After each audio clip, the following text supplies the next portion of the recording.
All right, everyone. Welcome. We have arrived at the final day of the group stage for the Standoff 2 minor. It's going to be a lot of fun. I think today are going to be the most competitive games that we've seen so far because a lot is on the line. Definitely a lot is on the line. There are teams who, if they lose, they're out. They win, they're in. So there's just so many different things going on for today that I think it's going to be a blast. As always, it's going to be a best of two. So, we're going to see how that one goes.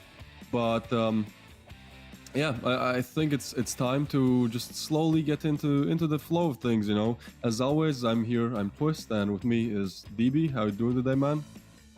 Doing a lot better than I was yesterday, but I'm expecting a lot out of these teams considering this is the last day of the best of twos. So this is at this point in the game, it's all or nothing for Saints and Absolute. I'm not really sure how the things are going to start. Yeah, the end, STREETEIGHT loses. Yeah, it's gonna be interesting to see because the situation is in groups is like very tight right now. Like especially in Group A, we're gonna see Saints versus Absolute. That's the first game of the day, and both of these teams are one win away from going to the finals, but also one loss away from being eliminated and just staying in the group and not going anywhere. So I think the first game is actually going to be the most fun one, at least for me, because everything is on the line in that game, right? Like Saints versus Absolute is like whoever wins. They go to the final, and the thing is, they are pretty much fighting for that fourth place prize pool as a minimum, like here already, right? Like every team that goes to the final will get like some kind of prize, as we saw. We'll show the prize pool a bit later, but like there are prizes for every single team that goes to the final. And then in the second best of two of today, we're going to see STREETEIGHT versus Lycoris. Now this situation is a bit more interesting. As always, these are times in Central European time zone, so check with your local time zone to know when it is. But basically, the first game is going to start any second now, and the next one is like in 2 hours, an hour and 45 minutes. But yeah, the STREETEIGHT Lycoris game is going to be a bit more interesting in terms of like, if STREETEIGHT win, yes, they go to the finals. But if Lycoris wins, it's actually 3 teams then in the group that have the same amount of wins and same amount of losses. So it will come out of like round balance or points or something like that. Here we can see the teams and the group so far. So we have Revile, who already have qualified, Saints and Absolute, who are going to battle out today to see which one actually goes to the finals, and then DeathOrGlory, who is already eliminated because they have 3 losses. In Group B, we have Horizon, who have 3 wins, so they have already qualified for the finals, and then STREETEIGHT, Lycoris, and Luxury still have a chance to make it to the finals, depending on a lot of factors. Yeah, here we can see the Group A standings. So Revile, 5 points, they got that spot. And then the second spot from Group A to go to the finals, well, if Absolute win, they go. They have 4 points, right? But if Saints win, well, they go. Then they have 5 points. So it's going to be interesting to see how this one goes. DeathOrGlory, unfortunately, no points for them. We did see some great performances from them, but unfortunately just not enough to actually go, get past that qualifying line. Then in Group B, this is where things get interesting because again, Horizon 100% qualified. STREETEIGHT, if they win today against Lycoris, 4 points, they qualify. If Lycoris wins, we have 3 teams that are on 2 points, STREETEIGHT, Luxury, and Lycoris, that being. So it's gonna come off of like round balance or how these teams performed against each other. There are different factors that could come into play, but yeah, this is going to be interesting to see if STREETEIGHT are actually able to take it and qualify with no problems, or there's a world today where Lycoris wins over STREETEIGHT, but actually Luxury goes to the finals because of round balance or because of some of these other metrics that come into play when all teams have the same amount of points. So a lot of fun stuff coming for today. I'm hoping we see at least one Sandstone. We haven't seen any Sandstone yet, so that's kind of what I'm praying for. That we get at least one Sandstone.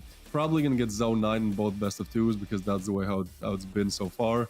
But yeah, definitely gonna have to wait and see. The map veto for the first game should be coming anytime soon. In the meanwhile, I think we can go over like predictions for the first game. Absolute versus Saints. What you thinking? Well, let's see. The Saints have been very good,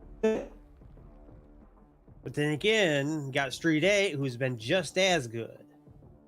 I'm not sure. I'd rather not put my curse on anybody just yet. But I'm hoping for Street 8 to go through. Just because I like the name more. Yeah, I think in Group A, like in Group B, STREETEIGHT definitely has the chance. They have the upper hand to kind of do it. As for the Group A matchup, the first match of today, which is Absolute versus Saints, I feel like Saints, as you said, are the better team. Like, you know, at least in their kind of past, they've been the team that, you know, is able to do more. They have more fans. I see more people are rooting for Saints in the chat rather than Absolute. But on the other side of things, Absolute, like, we haven't seen that much from them, and I think that could be the factor that, you know, kind of throws Saints off, because they've only played like 2 games so far in this tournament. Now, honestly, they seemed very iffy in some of these games. Like in the first one, they won it, and, you know, they seemed great. But then yesterday, when they were playing against, I believe it was Revial, they just didn't look that good. So it's going to be very interesting to see kind of how this matchup goes. Yeah. Also, the maps are going to be a big factor in this. So yeah, here we go. Saints versus Absolute is the first best of 2 of today. And again, this is for everything here. Like, whichever team wins this matchup will go to the final. Whichever team loses this matchup, well, they're relegated. They're just not making it to the final. And again, since the prize pools are the way that whichever team goes to the final, actually, you know, even if you're 4th place, you still get some kind of prize pool. I guess what you don't get is Sandstone. And Zone 9, right? Yes, we see Zone 9 every single time. It has not been broken yet. Every single best of 2 that we watched so far in the group stage has had Zone 9 in it. And, you know, Sakura is also going to be into play. So, really, Breeze and Sandstone getting no love in this minor. It seems like there's only like 3 map rotation, that being Sakura, Zone 9, and Rust.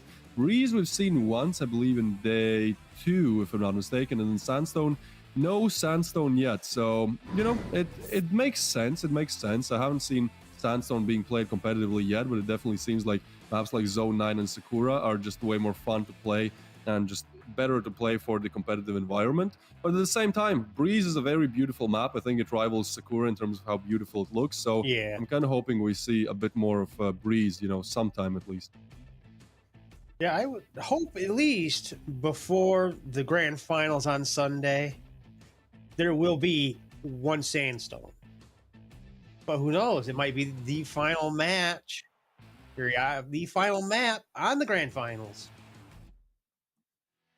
Would that be just so nice and uplifting for you? Yeah, I think that would be a nice possibility. That would be a nice thing to happen. And again, I feel like whichever team, like, since Sandstone is getting banned every single time, if one team just got really good at it and then just picked it as their map pick, they could definitely win, you know, at least on Sandstone. Like, if you practice something for a month and then all the other teams don't practice it because they expect it to be banned, well, you're gonna win it most likely, right? So yeah, it's kind of interesting to see how this is playing out so far, but I'm kind of expecting to see at least 1 Sandstone in the finals. Again, the finals are going to be best of 3s. Like, the group stage is only best of 2, so it's off of round balance. The finals are going to be best of 3, so every single matchup, there's going to be 1 more map in the map pool. So with there being 4 matchups in the final, in total like 12 different maps being played, I truly believe we get at least 1 Sandstone. What is that, like 8%? 8%. We only need like an 8% chance to actually get a Sandstone. We need that 1 misclick. Yeah, that's also true. Maybe someone picks it on accident. That would be quite goofy, quite fun to watch. Yeah, but I'm at least assuming that these teams, I'm talking everybody that's been playing so far, has at least 2 strategies for each CT side and T side for every map, including Sandstone. I mean, honestly, I am just not sure why Sandstone is getting no love. Like, maybe some people in the chat can tell me, like, why are the pros not playing Sandstone? I've seen Sandstone being played in other tournaments, but in this one, the minor, is just nothing, just absolutely nothing going on. So, yeah, we'll see how that kind of plays out. Again, perhaps that will be, you know, a thing to appear in the finals. But let's not get too ahead of ourselves. We got to start with the first match, which again is going to be Absolute versus Saints.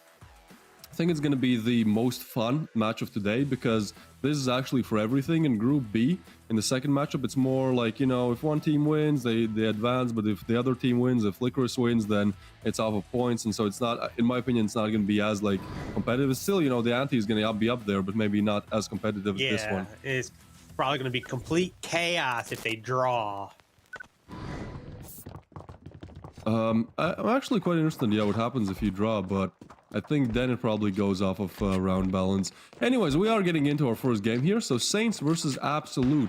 The scoreboard, as always, is 0-0. All games start from 0-0. So, you know, every team, you know, that's kind of the mentality you have to approach this from, is every game starts 0-0. So you have a chance to win. Arventi, he's looking to do just that, but Inverness, that's a quick just flick around there. Gets a headshot. I honestly thought Inverness had that.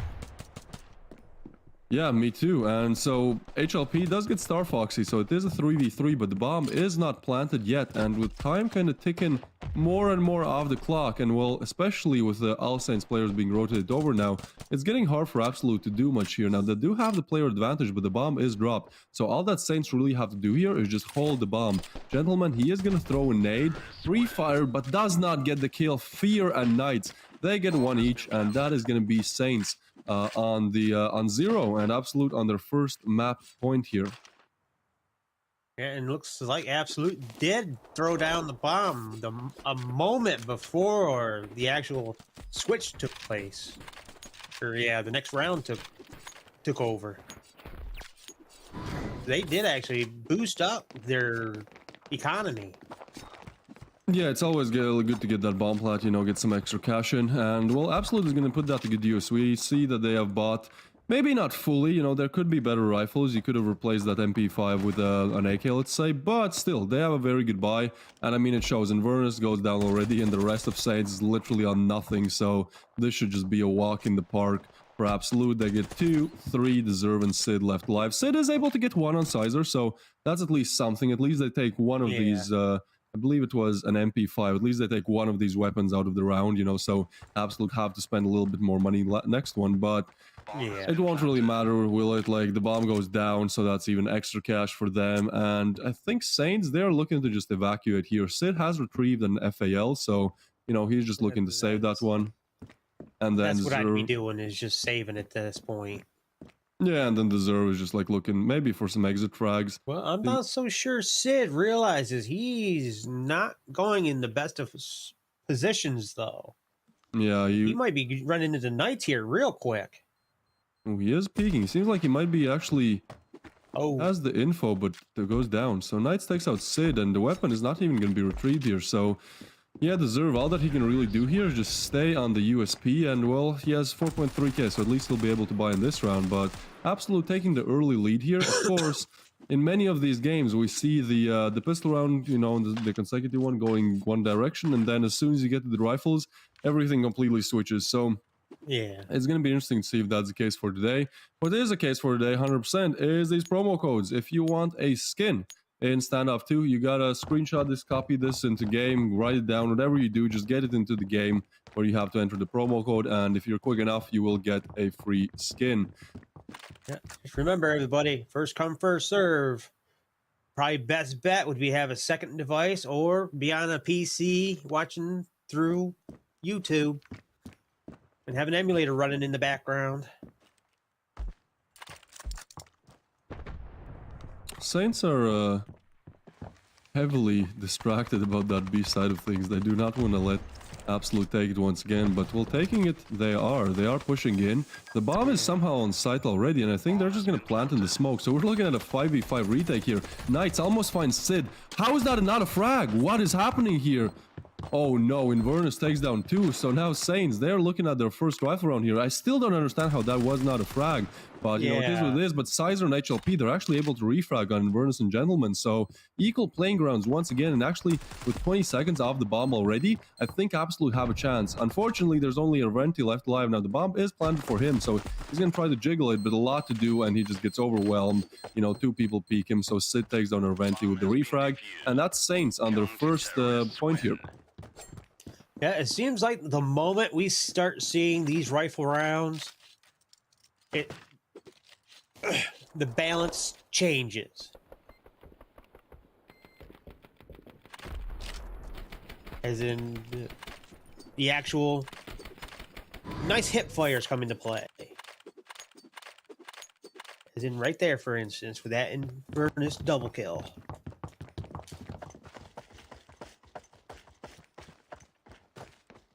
It's like Absolute's going for a split 3-2 between B and A. Not sure what Absolute is planning so far. I mean, the B bomb site has worked for them in these previous 3 rounds, at least for getting the plant. Like, sure, they didn't actually secure the round last one, but it seems like B has been the better point of action for them. And in general, I feel like the B bomb site is under attack more than A side of things on Sakura. A side is kind of harder to take, but also it requires less CD players to watch over it. So normally you see like a 3-2 stack on the CD side of things.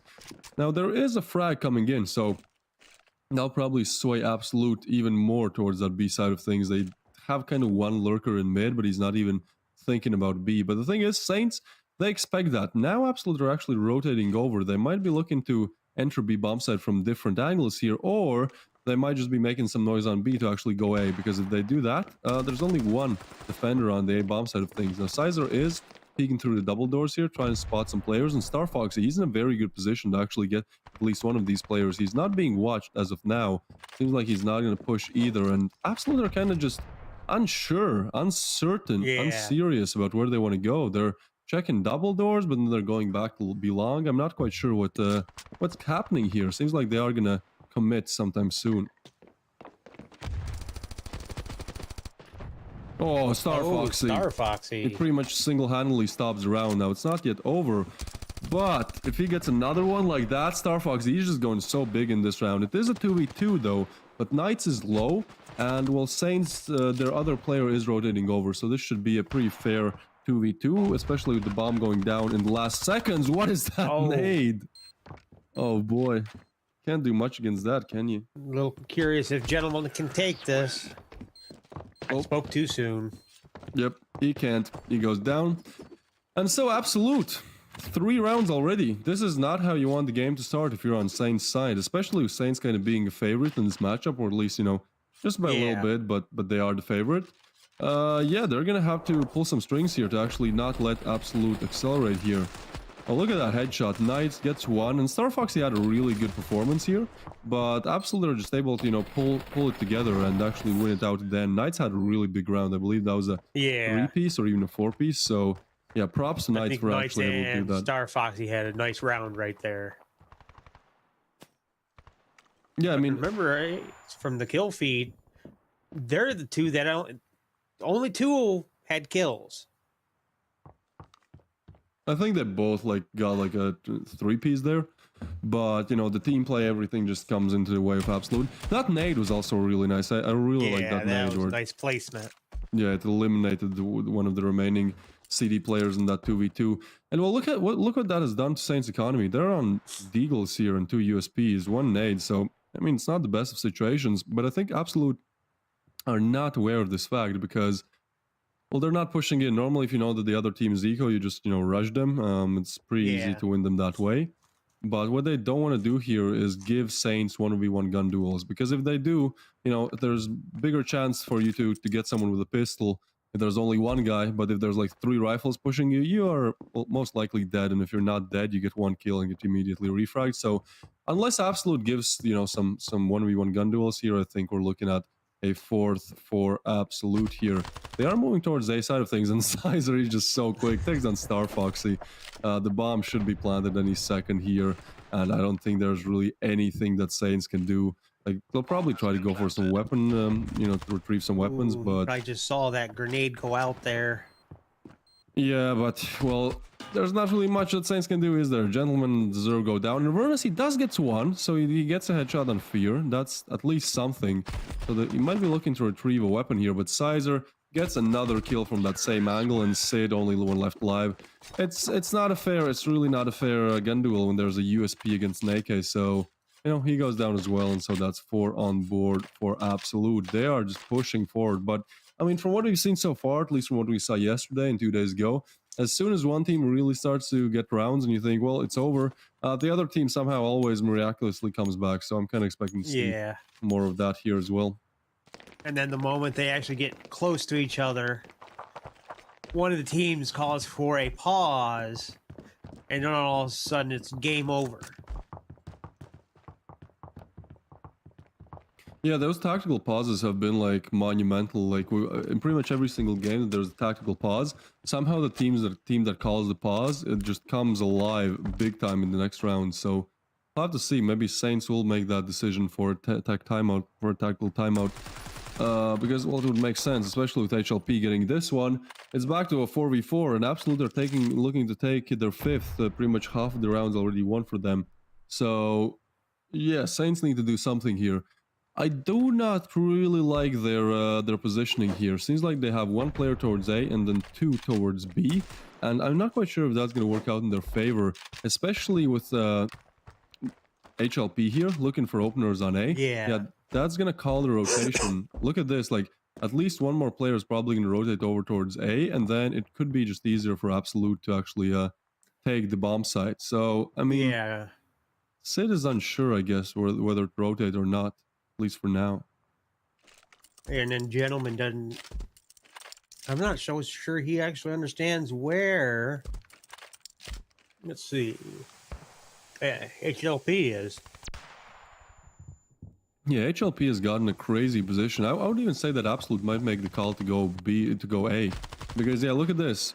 Oh, HLP, that's a very crucial frag. That's everything for them. Now the A side is open for business. The bomb is making its way towards the bomb side of things. The only problem is that actually HLP... Well, there's no problem. Never mind. With a name like that, there is absolutely no problem. He gets a double. That's so crucial for Absolute here.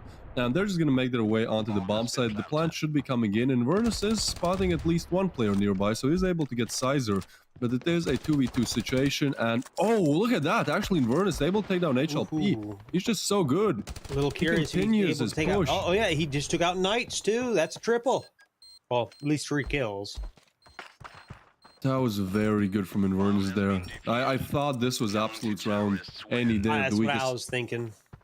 Especially with how HLP opened it up, you know, jumping down from heaven there, getting the first frag, then just just pushing on, like props to him. That was a very risky decision when you have the bomb site open but the bomb's not there yet. You just keep pushing on. But he does that, he gets the frag. And so it looked like, you know, 2v3 for Absolute is going to be easy, but it seemed like it could have been a 1v3 because Inverness, he just does everything here, gets a double, and then chases down the last player, that being Knights, connects the headshot almost instantly, and so he takes Saints to 2. You can never count them out. Like when a team is of this caliber, when a team is like top 3, top 5 team in the world, no matter really what the score is, what the situation is, you can never count them out both individually as a team just because of how good they really are. So Saints, they're going to take their second, and if we look at the money situation, it's possible that Absolute will have to go eco if they lose this one, but I mean the same could be said for Saints. Their economy is actually a bit worse here. Yeah, I'm not seeing a whole lot of hope for either one of these economies so far. But we can't really say anything just yet.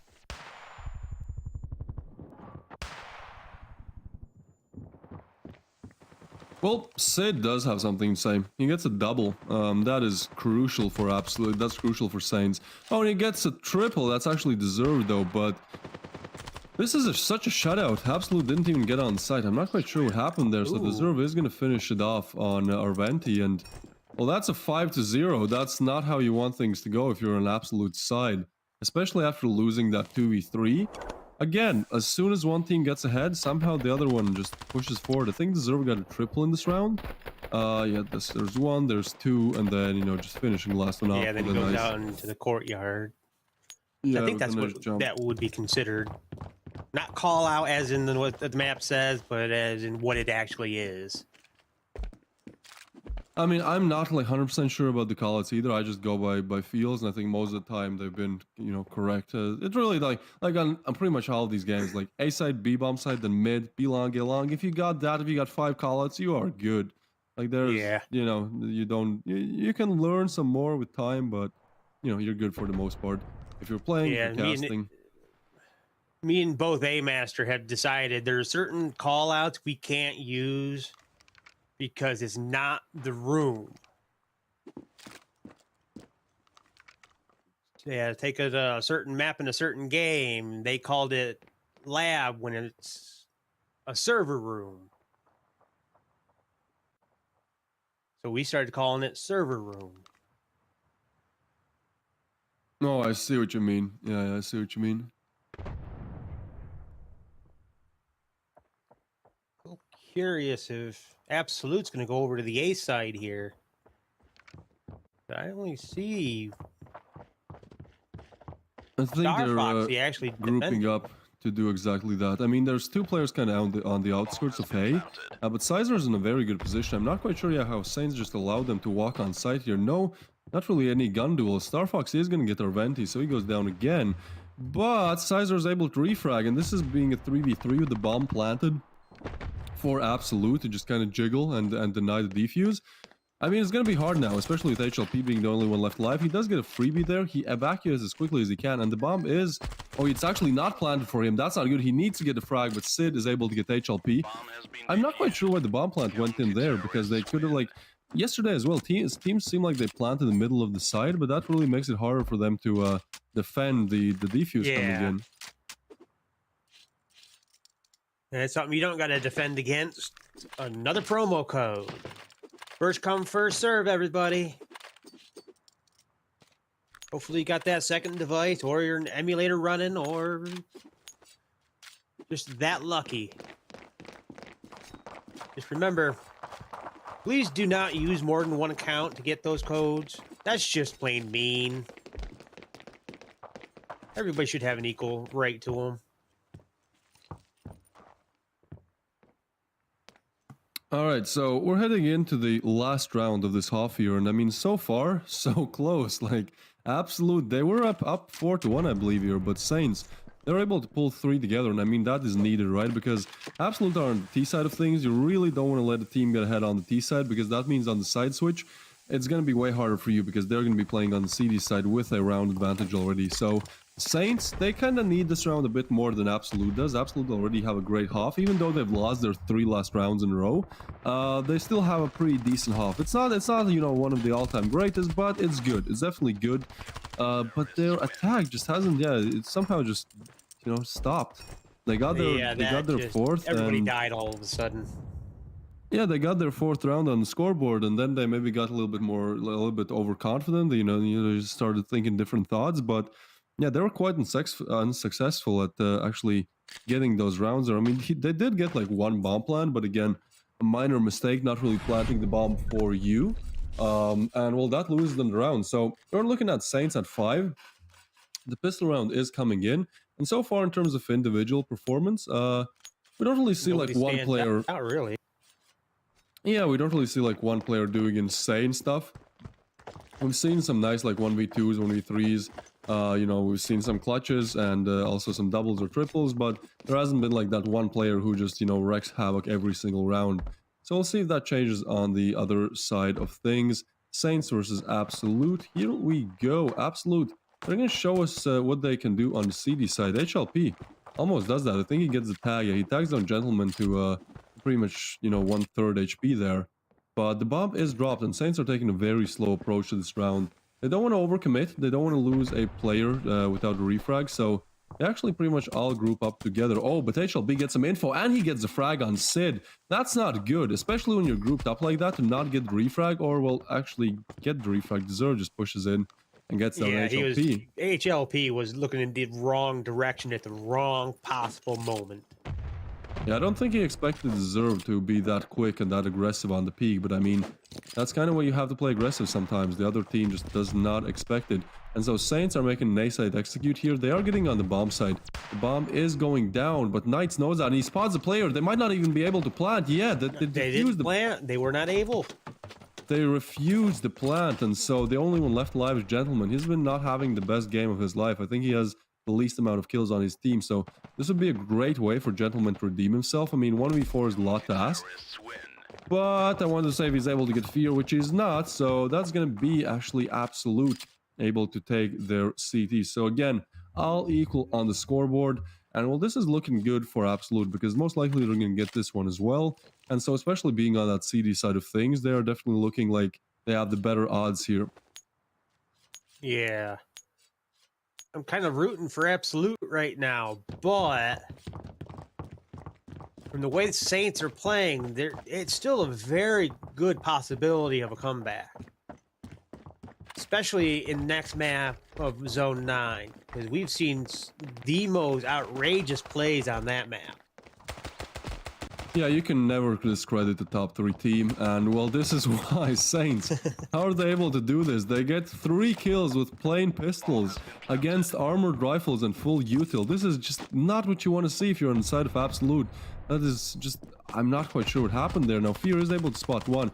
He is like lagging around a little bit, so it seems like he's just gonna retreat and go save his weapon, which, I mean, it's a smart and fair decision, but at the same time, guys, how did you lose 3 of your weapons, the pistols, and look at their Ventis and Fear's HP. They're like both are like one you know, wind blow away from actually going down. Yeah, so one stub toe. Yeah, I don't know what happened here. I don't know. Absolute. This is not a way how to go out when you have rifles against unarmored pistols. I don't think Star Foxy and Event. Oh, nope, never mind. They did know each other were there. Yeah, so Arventi, at least he gets a frag there, but, you know, that's not really ideal, especially in a round like that, where you need to win it, where, you know, winning that round guarantees you almost the next round as well, and a very good money situation. Now they're just broken. Now they're just defeated. But that last possible second kill might screw over that player when it comes to their loadout. I mean, it might, but still, Saints definitely have the better money situation here because Absolute bought up after that pistol, as they should. The thing that they should not have done is lost that one, but I mean, they have 3 USPs. They had an M4 that was, or M16 that was saved over, but that goes down already, and I don't think they're even going to be able to retrieve it with one of the USPs. So it's not looking too good. Knights, he might hear something here, but he's also getting, I believe, naded or even wallbanged here. So there's just a lot to do for him, and yeah, he just gets naded again. Yep, Arventi, he gets taken down as well. Oh, this is just all over for Absolute. Everywhere where they go, they just meet an opposing rain of bullets, and HLP goes down as well. Another one of these shutout rounds. This is just not good for Absolute, not at all. They looked so promising, especially after winning that pistol, but now everything's just falling apart here. It might be time to call a pause here pretty quick. Oh, look at that nade. Oh, that's beautiful. That's where that came from. And then just Inverness getting a double, being very quick on the trigger here. Instant headshot almost on HLP, and the previous player also taken down quickly. So Saints, they're 3 rounds away, but 1 player has been lost already. So once again, you know, everything just, we're getting as close as we can. As soon as one team starts to pull ahead, the other one just, you know, does the same thing. The bomb is dropped. And, yeah, and Star Fox is able to find Arventi, so at least that's something for them. These teams are, in my mind, playing as if it's an all or nothing match, which they should be. Because it really does matter going into Zone 9. Who wins Sakura here? That morale boost is going to be extreme. Yeah, and it also is like an all or nothing match. Like, again, for the people who are just tuning in who didn't see the pre-show, this best of 2 decides if Absolute or Saints go to the finals. Whichever team wins this game, they go to the finals. Whichever team loses it, well, they're out. They're relegated. So it makes sense that both these teams are, you know, trying their best, doing as much as they can to actually win this one. Actually, I'm not so sure, because what would happen during it if it's a draw? I don't remember the round balance between the teams. Yeah, me neither, but you know, whichever team has the better round balance would definitely advance to the finals here. Now, Inverness, he does take down Fear. So Knights is the only one left alive, and he's just far away. He doesn't want to go for it. He wants to just save his weapon, so I'm not quite sure why he's actually almost taking the aggressive peeks here. He does hear 1 player, I believe, but he might be listening for Inverness. Yeah, he's just gonna sit and save, but actually Inverness is making some noise here, but seems like he's not gonna push up, so that weapon is getting brought over to the next round. But that's not really ideal, because especially in these late stages of a match, don't really want to save weapons. You want to win rounds. And I mean, this M4 might help with that. But Absolute have to do it quickly. They pretty much have to win this round. Like, if it's 9-5, it's just going to be so much harder to actually come back. So they need to at least win this round. And if they can, well, you know, go for a streak of rounds here. Yeah, if they can actually... If Saints go up one more, I do suspect Absolute will be able to at least win one more. At least I hope. Because I think if Absolute can win that one more, if they can keep that morale boost going, it'll be epic. Well, the thing is, if we look at their economy, it's not looking too good. Like, they went all out on this round, and they didn't even have much to go all out on. I mean, they didn't have all the money, so they have an MP7, a Shoddy, and a FAMAS. Like, that's just not an ideal buy. Sure, it is a 4v4, the bomb is not even close to bomb site yet. But, you know, especially with HLP, with that Shoddy, like, that is such a one-trick pony. You can only use it in certain situations, and HLP is not even close to the action. So if the bomb plan does go down on B, it's just going to be so hard for him to find anything here. Now, he is quite close to Gentleman, so might be able to spot something. That really depends on a lot of factors like timing and stuff like that here. Yeah. But Gentleman is making his way towards that B bomb side of things. And it seems like the rotation is actually coming in towards B, or at least two players are, you know, looking through that mid/B area. So Absolute might be in a good position to actually defend the bomb set. Really depends on how quick this Saints execute is. Yeah, because it looks like Saints are pushing in now. Surprisingly enough, Absolute are kind of playing on a retake here. Like, they're not really actively defending the bomb site. They're just letting Saints plant, and now they're looking to get the frags. And I mean, Knights does exactly that, but Sizer goes down uncontested. And there you go, the Shoddy comes in action. HLP actually able to get one. Inverness is getting flashed. He's getting overwhelmed here. He has to move on quickly, because otherwise he'll get taken down. That's exactly what happens. The Zerv is alive. And, well, the bomb is planted for him. So even though Absolute have the upper hand in this retake, I think the Zerv is probably able to get even one or two. Oh, what is that? They line up. My lord, he just clutched that. They line up, so he gets almost a call out there. What a way to finish off the 1v2 clutch there. Saints on 9. That is absolutely insane. See, Jiggle peeks, and then 1-2. That's a matter of like 3 bullets there. That's absolutely insane. Yeah. Coming in from Inverness. Oh, that's just not what you want to see if you're an Absolute side. They just line up. Like, they line up for him. That round was perfectly for Saints. Due to that last round and there being no economy for Absolute, I do not see them coming back. Well, they've used up all of their money, so they have a decent buy. There's only really one MP7 in the picture. The rest is rifles, but I mean, Inverness, he just keeps on fragging. Gentleman on HLP as well. Inverness, another one, just drops a bomb on Fear's head. So now a 2v5. Sizer is able to get one, but this just looks so dire for Absolute. They can't really find anything here. I mean, Sizer is finding something, but still, Saints have that advantage. They pretty much have the bomb site open, or do they? What is happening here? 2v5 turned 2v2. This is unexpected right here. What is going on? Because this unexpected to be in the least. Absolute, it's gone from, what was it, 2v4?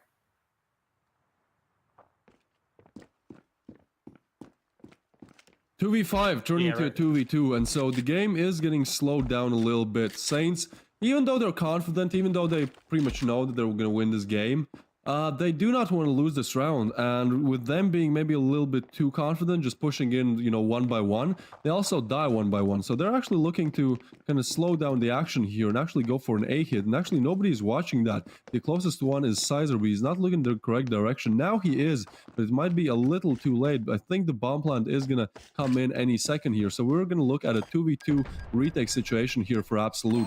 Now, they are rotating over quite quickly, so they might actually be able to catch at least one of these players off guard. They are grouping up together, so Inverness might even get a double here. They spot They're one. They're going to say hi to each other, though. Yeah, the positions are known. The smoke comes in. Inverness, he has to go big. Once again, 1v2 on his hands. The flash comes in. Yeah, that's just That's just hard. That's just hard to clutch. Even though he knew the positions, he gets flashed. And so Absolute, they're somehow able to complete the 2v5 clutch here and stay in the game. You know, just keep playing. Their mentality right now is just one more round. And, you know, do that 4 times, we won. Yeah, it just takes one screw up or one epic play. And Absolute just did that one epic play. With that one epic play, they fixed almost everything they had when it comes to their economy.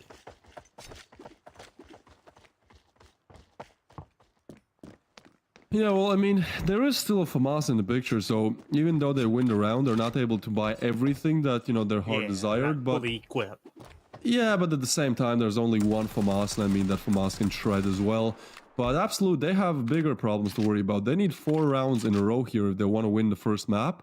And I mean, Saints so far have looked really dominant. It's really going to be hard for Absolute to do much. Now, they are not really switching up their gameplay. They're still doing 2B, 2A, and 1 towards mid, or rather, should I say 0 towards mid. As Gentleman takes out Knight with the headshot, and Arenti going down as well. Yeah, I mean, if they keep losing players this early on, they're going to have to go again for like these crazy comebacks, for these crazy clutches, and... I mean, they can maybe do it once, maybe twice. Like, I fully believe they can clutch this 3v5, but honestly, like, how many times are they going to be able to do it, right? So... Yeah. I can see that. How many times can Absolute be absolutely perfect? Yeah, they cannot make a single mistake from here on out. The 3v5, the bomb is going towards B. And Absolute, they're not even going to deny the bomb plant, so they're going to have to retake against 5 players. That's hard to do. Actually, again, Sizer and Fear getting a kill each. Now, Sizer does go down, but HLP making it a 2v2. Oh, this is getting so interesting. Fear is bombarded off the map, so HLP has to finish what he started. He gets one, probably knows the position of the last player. Now he does, because the bomb is going down. Oh, it's a 1v1. HLP has to go big. The last player is 1 HP. 1 bullet to connect, and he does! Again! They clutch a 2v5. They clutch a 2v5 and a 3v5. 2 rounds in a row. Insane clutches coming in. So HLP single-handedly in this round making an absolute stay in the game. 3 more rounds for them to go. It's going to be hard, but they're starting to make a good case for it being possible. Yeah, this might be time for a pause. Get them out of this mindset. I feel like a pause call would be smart from both teams. For Absolute's side, it would just like make sure that they have at least a very good strat or at least a very good CT split for next round. And for Saints, I mean, this is starting to get to the point where, you know, the victory that's pretty much in your sight, you know, just one round away is starting to slip. So I think they need to maybe calm their mental down as well. But I think if we see Absolute winning this round too, then that's when... the tactical pause might come into play. Oh, and HLP, he's just feeling himself. He gets a nice headshot and generally... Oh, no, there's no way he repeaks again. Yeah, even he is not that crazy. He knows he's feeling himself, but he's not that confident. He knows that someone else will most likely be watching it for a refrag. Now, he is jump spotting there to try to see if somebody else is actually watching it. But that actually gets a lot of info for Absolute. And Sizer jump spotting here as well. They're taking a lot of map control here. So even though they have lost 1 player in the process somehow... they get a lot of info, and I mean, Sizer, he might be actually able to spot this player here, that being Deserve. So a rotation call might be called, although Deserve is in the heaven area, and historically that has been hard to clear. Now, interestingly enough, the bomb is dropped towards B long, so even if Saints open up the bomb site here, they still have to go grab the bomb, and it seems like that's exactly what Star Foxy will be doing here. Star Foxy's doing, yeah. Although I'm a little curious, because it looks like Deserve might have the A bomb site covered. Yeah, I mean, Inverness has pushed up on B, and the bomb is coming in on B, actually, and there's only 1 player, so once again, Absolute in the retake situation. This would be absolute madness if they're able to complete a clutch situation 3 times in a row, because, well, the bomb is going to go down and the Zerv gets HLP. Sizer gets one. Oh, but now it's all down to Sizer. Now he's the man for the job. Every single round there's a different guy who has to clutch either 1v2 or 1v3, and Sizer, he knows how high the stakes are. He's so far away. He's on the opposite side of the map here. He has so much different angles to check, so much to think about, so much to do. If the first 2 rounds the clutches looked possible, here it just screams 10 for Saints. Sizer is moving in, his position is hurt. He does get Star Foxy, so now he's turning it into a 1v2, but the time is running low and he's gonna get sandwiched. As soon as he tops that bomb, yeah, he just gets taken down. And Vernus, he's not going to allow Sizer to even go for the bomb tap there. So that's Saints on 10. Absolute made a really good case for, you know, actually making the comeback, but a little bit, you know, just a little bit too late there. So Saints, they take the first map, and that matters a lot because, again, this is for everything. If Absolute win, they go to the finals. If Saints win, they go to the finals. So Saints making a really, really good case for why they will be seen in the finals on the 25th and the 26th. Although we still have one more game on Zone 9. Yep. And that first win matters a lot. And then the split also matters a lot too, because they did not let them get a 10-9 like we've been seeing. So those, what was that? Yeah, I can't remember already. Yeah, but those splits, the ending result, really do matter.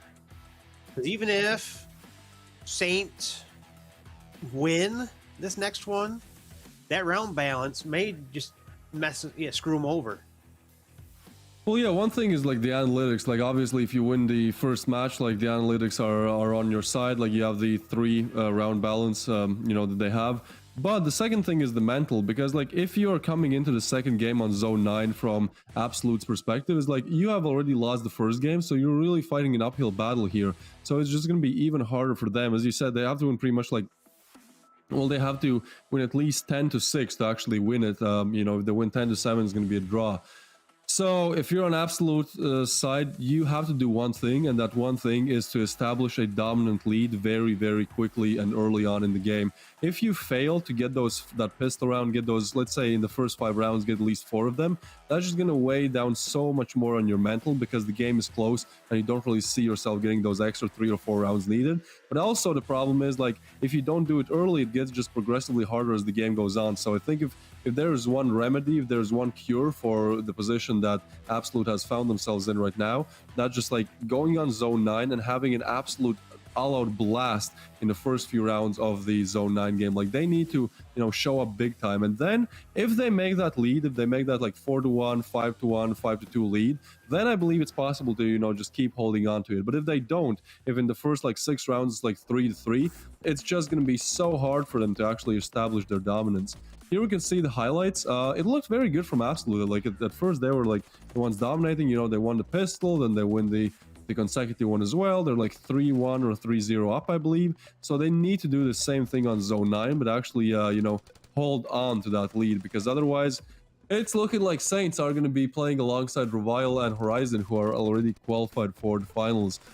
We saw actually a lot of great individual performances in this game. In my opinion, there were a lot of, like, you know, triples or at least 3-kill rounds. We also saw those insane 2 clutches at the end there that we'll see any minute now. But at the end of things, it looked like Saints were just better. This was crazy from Inverness, like getting that 3-kill kind of consecutive round there. That was absolutely insane. And that's kind of where the odds started to shift, right? Like Absolute had that 4-1 lead, then it went 4-4. Then it went 4-5, and they were just not able to find their stride and find their pace in the second half of the game, and well, that ultimately lost it to them. They were able to find something at the, like, right at the last rounds here, but unfortunately it was just a little bit too late, especially with allowing Saints to win like pistol round and then like an absolutely crazy next one.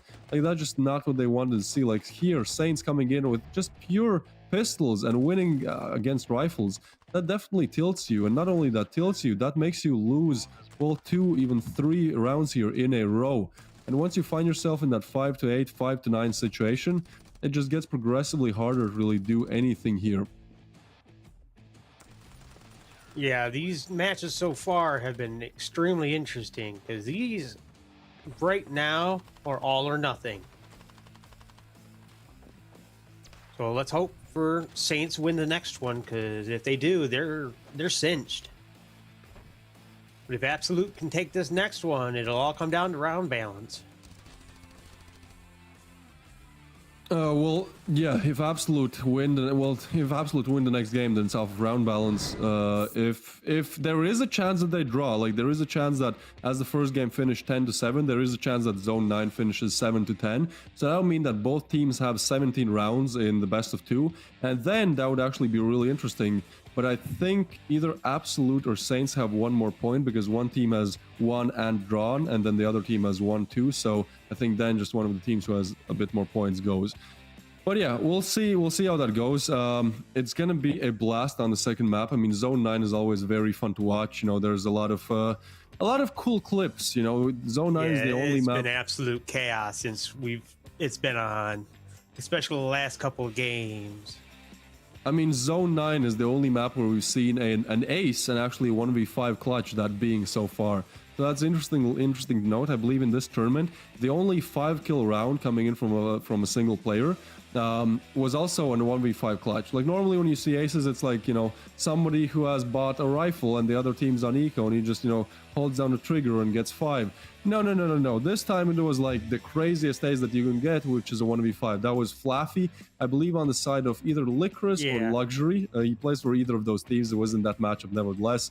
But we haven't seen anything that crazy, you know, coming in after that 1v5 clutch. So I'm hoping, you know, as the odds are like so high and as the pressure mounts, I'm hoping we get to see some of that crazy gameplay once again on Zone 9. Either way, it should be a blast because, again, whichever loses gets relegated.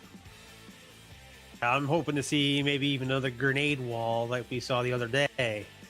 That was intense. Yeah, most definitely. And next promo code, everybody. Hope you're ready. Copying. Well, not sure if you can copy and paste because I've never done it. But copy it into your device. Get that skin. First come, first serve. Hopefully you have that second device or emulator running. Whatever it is, just make sure that you're quick, because if you're not going to be quick, somebody else is going to be, and he's going to take the skin before you. There's a limited amount of skins, so, you know, be quick with these promos. Always keep an eye out for them. But yeah, we're slowly waiting to get into the second game of things. Personally, I think Saints definitely have the upper hand. Like, the odds were in their favor before the game even started, just because historically they've been the better team, they're the better ranked team. But then after the first game, like they're shifting in their favor even more. So yeah, Absolute, if they want to make it to the finals, if they want to show us that they are, you know, up there, that they can battle against these top 3 teams, they can battle, they can, you know, play and even win against teams like Revile, teams like Horizon, teams like Saints. Well, this is the perfect and pretty much their last chance to do it, because if they do not take down if they do not take Saints down here, well, then Saints go to the finals. So this would be a great, like, underdog story for Absolute. Absolute has been playing good. They have been in that, you know, tier 1, tier 2 competitive for a while in Standoff 2. But this is really their chance to, like, show we are top 4. We are at least top 4. Because, again, if you get to the finals, you are automatically in the top 4, right? Like, you start with the semis. And also, well, all teams that make it to the finals get some kind of a prize pool. I believe for the 4th place, it is 40,000 rubles. So even though it's, you know, nowhere near compared to what you can get as the 1st place, which I believe is 240,000 rubles, it's still it's still something. You know, it's, for one, it's still, you know, some amount of money, but also it's like bragging rights, as you said. It's also just like that confidence boost that, you know, in the minor we were able to go toe to toe, neck to neck with like the best teams that are out there. So we'll have to see how that goes. I am hoping we see a very good game coming in from Absolute. Again, you know, I'm a caster, so I can't have any biases, but at the same time, I like underdogs, so I won't say anything more. We are getting into the fifth round, though. Absolute will be starting on the CD side here. Yeah, although it does actually look like Saints might be going for a B bomb very quickly. A little curious if they're going to decide to do a turnaround, though. The Where else B-bomb is it? side definitely Ernest? has been getting more love in these finals, but Gentleman is able to take out Knights with a nade. We see that a lot. And then what is happening with these nades here? 3 nades in a row, and somehow that leaves Sizer the only one alive on the side of Absolute, so he has to actually do something, but he does not. Star Foxy catches him off guard when he throws another one of those nades. And what a pistol round, man. I mean, it was close, but yeah, those nades. I wouldn't call that a pistol round. That was a grenade round. That's actually a good point. That's a util round. Oh man, 3 kills out of what we saw. 7 kills in that round, 8 kills in that round. Almost half of them are with grenades. That just shows how overpowered they really are if you know how to use them correctly. We've been seeing some crazy grenade frags throughout this whole tournament, and honestly I feel like on Zone 9 it is one of the easier maps for to use nades on, because it's close range, because it's close quarters. If you can, you know, line it up properly and throw it at the correct time, you're looking at, if not a kill, then at least a lot of damage done to the opposite team. Again, a nade kill comes in. Somehow Orventi is able to find one with that FS, but he goes down. And so Saints, they are just pushing on towards the bomb side, getting smoking off mid, so Absolute aren't even able to see anything. HLP asks, how does he get the... What? Knights get a deagle kill as well, but at the end of the day, Saints shut it out. There were some crazy kills with pistols. I would be great to see in that replay how they actually managed to do that. But at the end of the day, like Saints, they win a round that they definitely should win. Yeah, these pistol kills, both today and yesterday, actually, have just been insane. The pistols are overtaking the rifles. Yeah, there have been like so many rounds where a team is eco and somehow they cause the upset and actually win the round.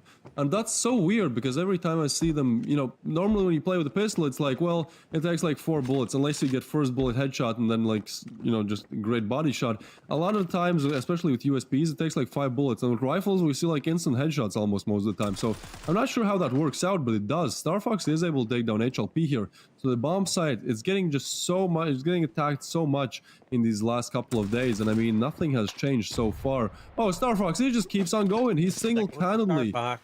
Yeah, he single-handedly clears out the bomb site. He's looking to turn the entry into an ace. He just keeps on pushing here. He will be able to get this third. He just doesn't stop. He just keeps on rushing. He is like just ready to take those frags. I wonder if he's going to be able to get Fear here, though. I think he hears Fear. So Fear definitely living up to his username here, running away. But Star Fox, it seems like Fear is just lagging in a little bit. What's happening? Oh no, Fear goes down as well. Massive lag. I have no idea how Star Foxy is able to do this. He's in the opposition spawn now. He has rushed through the entire map here, getting kill after kill after kill, and he's just smelling. He's just smelling the opposition at this point. I'm a little curious because this is going to be insane. Oh my lord! There you go. Did Star Foxy just do what I think he did? Yes, he just never stopped pushing. What a crazy round. Seems like Absolute, they're gonna just... Looks like we got a tactical pause going because of an Absolute player. Yeah, I don't want to call rage quit, but if I was playing on the side of Absolute, I would not be happy about that one. Absolute had a first rifle round, and Star Foxy just decides to take the round completely in his hands. This was a second kill here, opens the B bomb site, keeps pushing, then he gets a fourth kill here. Lagged out right there. Oh, yeah, that's a little bit of a freebie, but still, he rushes through the entire map. He literally rushes through the entire map and kills everyone here. So Star Fox is on 10 kills. Yeah. He's on double digits in 3 rounds, everyone. Double digits. That is absolutely crazy. That is what I call a runaway. Yeah, that's a carry if I've ever seen one. He has twice the amount of kills that the rest of his team combined. Right, that is absolutely insane. Yeah, obviously, you know, you can get stuff like that in the early rounds, and then normally that kind of equals out a little bit once the game goes on. But still, that's absolutely insane from Star Foxy. What is happening here? And seems like Absolute, they'll just be playing a 4v5. I don't know if like the last player is coming or if a reset of games is coming. Whatever it is, they're somehow able to find the kills. Arventi with the double, so Star Foxy goes down with nothing this round. Inverness, he is able to refrag here, so Knights the only one left alive. And even though it started to look a bit promising with that double there. At first, Absolute, they go down. And so Saints have 4 unanswered rounds in a row here. And that to add on top of their 3-round balance that they have already, their plus 3 rounds in terms of round balance, this just seems like the game is over before it has even really started here. Yeah, and if you're Absolute right now, at what point do you rage quit? I mean, if you're a professional, then you never rage quit, right? Like that is kind of, you gotta play until the end. You gotta suffer your loss fully. Oh, but I mean, the back player onto a 5v5. Yeah, the player has returned, so it seems like he has heard what I just said. But I mean, this is just not looking nice good for Absolute. Right there from Inverness. Every single round, one of these Saints players just decides, you know what, I'm just gonna play it like it's a dead match. I'm literally just gonna play like it's a dead match. I'm gonna rush in, I'm gonna just see these players, kill them. It's first come, first serve for Saints right here. Whoever sees the player first gets the kill. There's nothing that Absolute can do, nothing here. Saints have 5 unanswered rounds in a row, and it's on the T side of things nevertheless. Absolute, they're just struggling here so badly. I am at a loss for words right now. I honestly thought Absolute would at least have won 1 by now. But that mentality just might not be there. I mean, maybe the mentality was there at first and they just had like a couple of unlucky rounds, or would you say lucky for Saints, but definitely now I think the mentality is starting to fade. Like, you have so much on your hands, right? Like, there's just nothing you can do really. I mean, what can you do against this? The German gentlemen, they just partner up and take down 2 players. So this is just as quick as we've seen it so far. I think this is only the second time we see a team accelerate 6 rounds in a row, unanswered rounds nevertheless. Not so sure what gentleman wants to do right now, because there's 3 players out there. I mean, I think he's just flowing right now. Like, sure, HLP might have taken out 1, but everyone on Saints is just, they're pretty much walking on water by now. They're untouchable. Everything that they've done so far has worked. Now, maybe the odds are starting to shift a little bit in this round. It's a 2v2, and to be fair, this is one of the closest rounds that we've seen so far. I know that sounds crazy when the 6 have been played already, but yeah, absolutely, they just haven't really been able to find anything here. But now, at least they do something. Now, HLP does expose his position, and he does get some damage in on Inverness, I believe that was. So, at least that's something, but HLP is actually going to be able to find Sid. So now, I mean, if Inverness gets this 1v2, it is so over. It is just so over. Yeah, I'm calling it's over too. But, I mean, Absolute, technically, they should win this round. And if they do that, at least they have some fighting chance here. Inverness is playing it very slowly. But truth be told, he doesn't really have the time to play like that. He is hurt now. Oh, and there you go. HLP peeks him, takes him down to the instant headshot. So at least Absolute get 1 on the board. It might not win them the best of 2 and, certainly not get them to the finals, but at least they do something. HLP showing up very big here, gets 1 and the double here, then waits a little bit, gets the triple. Wait, did he get an ace? There's no... Oh, he got an ace. Okay. All right. That's fair enough. Fair enough. I mean, he was very crisp in this round, but I mean, therein lies the debate I brought up so far, though. That was a team wipe. I agree with that. But was it a... Wait, what's the time? Yeah, the times 5 kill. An ace. I thought it was called something else. I call it an ace. I like calling it an ace, personally. Well, it is an ace when it comes to actually killing them all during the 1 round. But I just call that 5 kills. I think ace sounds better for me, so I've just went with ace. I haven't really been giving it much second thought. Oh, but Knights, he does get 1, but this is like a flash. They're just playing flash now, exchanging flash kills there. Arventi with a nice double there, but Star Fox, he does finally take him down. But now it's down to a 1v1 once again. Now, Absolute, they're starting. Once again, they've started to show up in these rounds. But again, it's a little bit too late. Like, Saints are 2 rounds away from winning the best of 2 off of round balance. So, like, it's good that Absolute are doing this, but they're going to have to just play absolutely insane here. They're gonna have to do what Saints did and get those like 5 rounds in a row, and then they need to win with at least 3 rounds to even draw the game, because Saints won the first map 10-7. Absolute, they're just 9 rounds for them, and well, 2 for Saints. That is not a situation you want to be in. And Sizer, oh no, that's not the situation he wants to be in, but somehow the timing does work out for him. I thought the timing was all against him with like, him taking the and kind of, you know, taking the flick, but then does actually check the right spot at the right time. Star Foxy goes down, so Absolute are on 2. We're not going to see a complete shutout in the second round of things here, in the second in the second leg, but still, Absolute, I mean, I'm not a believer yet.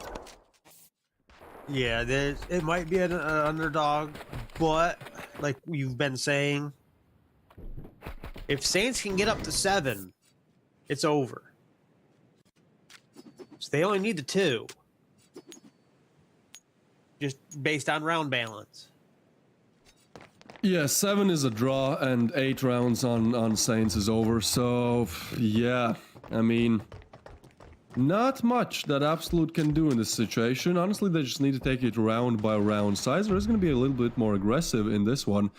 Doesn't even take any nade damage, but he actually gets some valuable info. Throws a nade himself, so that might actually do something. Meanwhile, Fear on the other side of the map does get Inverness, so that's a good start. That's definitely a good start if you're on the side of Absolute. Now, Sizer, he's going to get overwhelmed there, and actually, Gentleman Star Fox able to take down both players there. So, A bomb site is completely open for business. Absolute are trying to rotate over as quickly as they can, and honestly, at least one of the players will make it on site, so it won't be like an uncontested bomb plant. But Knight, oh, this is big, to be honest. He's in spawn. He's in T-spawn. So I think he might be able to get like a full backstab here. He is a little bit just not committing just yet. He wants to be sure that nobody's watching the back there. But the players are slowly moving up on the site. And, well, Knights goes down, Fear as well. So, Absolute, I mean, we've seen some great stuff from HLP. He literally won the first round for Absolute single-handedly, getting an ace. But not going to happen in this one. So Saints, 1 round away from a draw, 2 rounds away from a victory in this best of 2. It seems like we have our second finals contestant ready from the Group A. Absolute, I mean, especially with this bye, with 2 USPs, I'm not quite sure if they're going to switch into, yeah, they are going to just go all out in this round. I really like that skull spray paint. I didn't actually see that when I was looking at the numbers. I was crunching my numbers while you know, they were applying this skull spray paint. I'll try to pay notice to it in the next one. Sure, it does look good. This seems like Saints, so it looks good for them as the A bomb site. They're just gonna push in. Sid is gonna take down Sizer. And yeah, absolutely, they're just struggling. At this point, they're just struggling. It seems like whatever they choose to do, whatever formation on the CD side they go for, unless one player shows up in an absolutely crazy A like HLP did there with an ace, it is just not working for them. So it's a 3v4, turn 2v4, MP7 and a shoddy. And I mean, even though they're able to get 1, that shoddy is just not going to be superior in a 1v3 against fully armored rifles and util and Kevlar. So Saints, congratulations, you have almost made it. Like, this is the side switch. Like, we're halfway through the second game, and they've pretty much made it. Like, they are on draw terms here, but I believe one of these teams actually had 1 more point than the other, and that could have been Saints. So technically, they could have already won, but even if they haven't, I mean, they only need 1 more round. So yeah, this just looks like Saints game any day of the week. Star Foxy. Look at Star Foxy. Ooh. That's pretty insane. He has 16. He has a 16 bomb in 9 rounds, nevertheless. So pretty much in every single round so far, he has gotten a double on average. That is absolutely crazy. If you can get just 1 player who shows up like that, who literally plays like it's 2 players, you know, getting 2 kills every single round instead of 1, well, you're pretty much golden. That's just insane. Yeah, you know that. And Vernus, he's actually going to be the man of the round here. He gets taken down. So, I mean, Absolute, they're fighting, but the fight isn't really that fair, is it? I mean, just not able to do anything. And again, Gentleman gets a double kill with a nade there. That was in such an open area as well. It actually amazes me he was that pinpoint accurate with that nade. But yeah, he's able to get that one. And I mean, that's Saints. They have won. They have officially won. We're still obviously going to play until the end of the game. Yeah. These are professionals. They won't rage quit. I hope. Yeah, they might leave, you know, as soon as the game is over, but I think, you know, they're experienced enough to know that, you know, you just play it until the end. That just kind of way how that just shows mutual respect, you know. That's Good sportsmanship. Exactly. Little, let's see. Not sure what Absolute's doing though. I think they might just literally be rushing into B here. Well, they might try, but seems like they won't succeed because Inverness, Yeah, that was denied. he's ready. He's just ready to take down whatever he can get there. I think this is by far the biggest shutout. If Saints can take this next win, I think this will be the biggest shutout we've seen so far in this tournament. 10-2. Yeah, I don't think we've seen even anything remotely close to this. I think the next biggest one was like a 10-5 or 10-4 victory. So yeah, absolute. I mean, they are just crumbling right now, just falling apart at the scenes here. I mean, it makes sense. But like, you know, I think the game was over again before it even really started on Zone 9. Because Saints had that round balance, they had that early opening, and I mean, that was pretty much over. So City is going to get a double. That nade coming in handy once again, but Inverness, he gets some damage and doesn't actually get the frag. So, I mean, absolutely are at least looking to plant the bomb. But it seems like even that's going to be an issue because the bomb, even though they were on site, the bomb was not. Yeah, so now they have to pretty it. much take the bomb site once again. They have to check all of the angles once again in case one of the CD players has pushed up. Now, it seems like it hasn't happened yet just yet, but StarFox is able to get HLP nevertheless. And Fear, he tries to go for the smoke wallbang there, but actually takes a lot of damage. And so both players, that being Knights and Fear, they're stuck close together. And gentlemen, he's playing is so smart. He's just holding the angle. He expects the player, that being Fear, to peek. Oh, and Deserve. Somehow he takes down Knights there, so Fear. Yeah. Oh, yeah, he gets taken they down might as actually well. be able to defuse. Yeah, I think a defuse is coming in, and so that is So that's Saints win right there. 10-2. What a way That's to the end biggest it. shutout we've seen all tournament.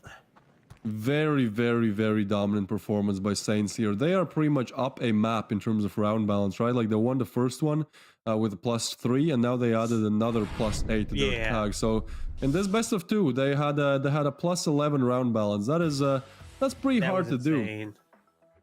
But I also think like maybe things would have been different if the stakes weren't as high as they were. Like this, if this was like the first like game of the group stage, I feel like Absolute would kind of have more punching power to keep fighting because, you know, then they're still not eliminated. But again, I feel like in this matchup with like Absolute coming into the second map down 3 rounds already, having lost the first game already, and then, you know, Sane just having an absolutely dominant start to this game. As we can see, they get the pistol. We see like a triple nade and the pistol, and then, you know, Saints get the second and the third, and Star Foxy in the third rifle round just like decides he's gonna just keep rushing and take out the entire enemy team, just rushing throughout the whole map.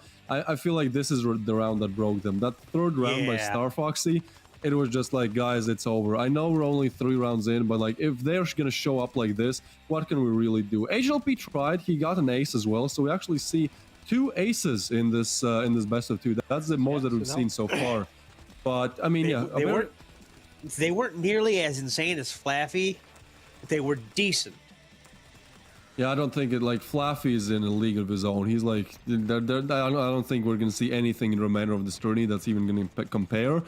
But nevertheless, you know, this game was very interesting to watch in terms of just raw individual skill. It was fun to see like 2 aces pretty much. It was fun to see some other, like, we saw a lot of pistols, like even on Absolute side when they were, you know, down badly, they somehow find a way how to use those pistols to their advantage, and, you know, to actually get something going. But unfortunately, just not even close to enough. They needed to win that game at least 10-6, and well, they lose 2-10 instead. So congratulations, huge congratulations to Saints. They've made it to the finals together with Revile from Group B, from Group A, pardon me. The second game is going to be Group B, as I just said, so that's going to be STREETEIGHT versus Lycoris. And in Group B, the things are a little bit different. The game should start in, well, theoretically 20 minutes. It should be around that. This is the CET time zone that you see on the screen. But yeah, in Group B, things are a little bit different. In the Saints versus Absolute case, it was like whichever team wins the best of two goes to the finals. In Group B, it's actually a mix between three teams. It's if STREETEIGHT wins, then they go to the finals because Horizon have already qualified. But if STREETEIGHT loses their matchup against Lycoris, well, then we see all of these three teams on 2 points, and then I believe it's off of round balance. So Lycoris, they need to win this game. They need this way more than STREETEIGHT, because honestly, I think even if STREETEIGHT lose, they might have the superior round balance. I'm not sure on this, don't quote me on this, but from what I remember from kind of how the scores went, I think STREETEIGHT qualify even if they lose. But Lycoris, I mean, they still have a chance, especially if they beat STREETEIGHT with a very good round balance. That might put them in the driving seat to qualify. I'm not sure about Luxury. I think they have a decent round balance as well. So things are going to get very, very interesting and very spicy once we actually get into that second best of two of today, that being STREETEIGHT versus Lycoris. And obviously Horizon, they just had a flawless performance so far. Those are really the two giants of each group. You know, in each group, there was just one team that just steamrolled and just rolled over every single opponent. You know, Revile and Horizon, congratulations to them. They have qualified for the finals with just, you know, 3 wins in a row. And then also we have Saints in the finals now, so only one more spot left for the finals that are gonna happen on the 25th and the 26th. Tomorrow is gonna be a break day. Just a little heads up. Yeah.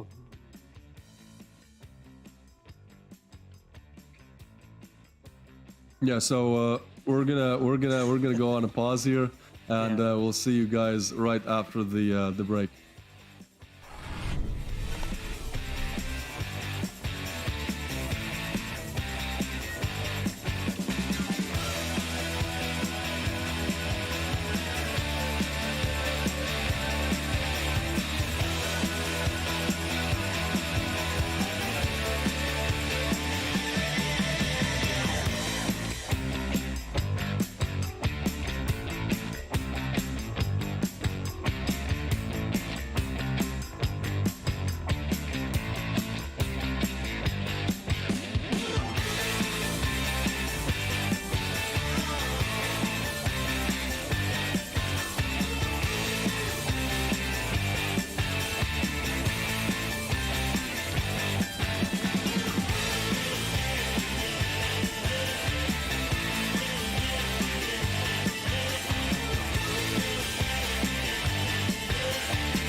All right, everyone, welcome back.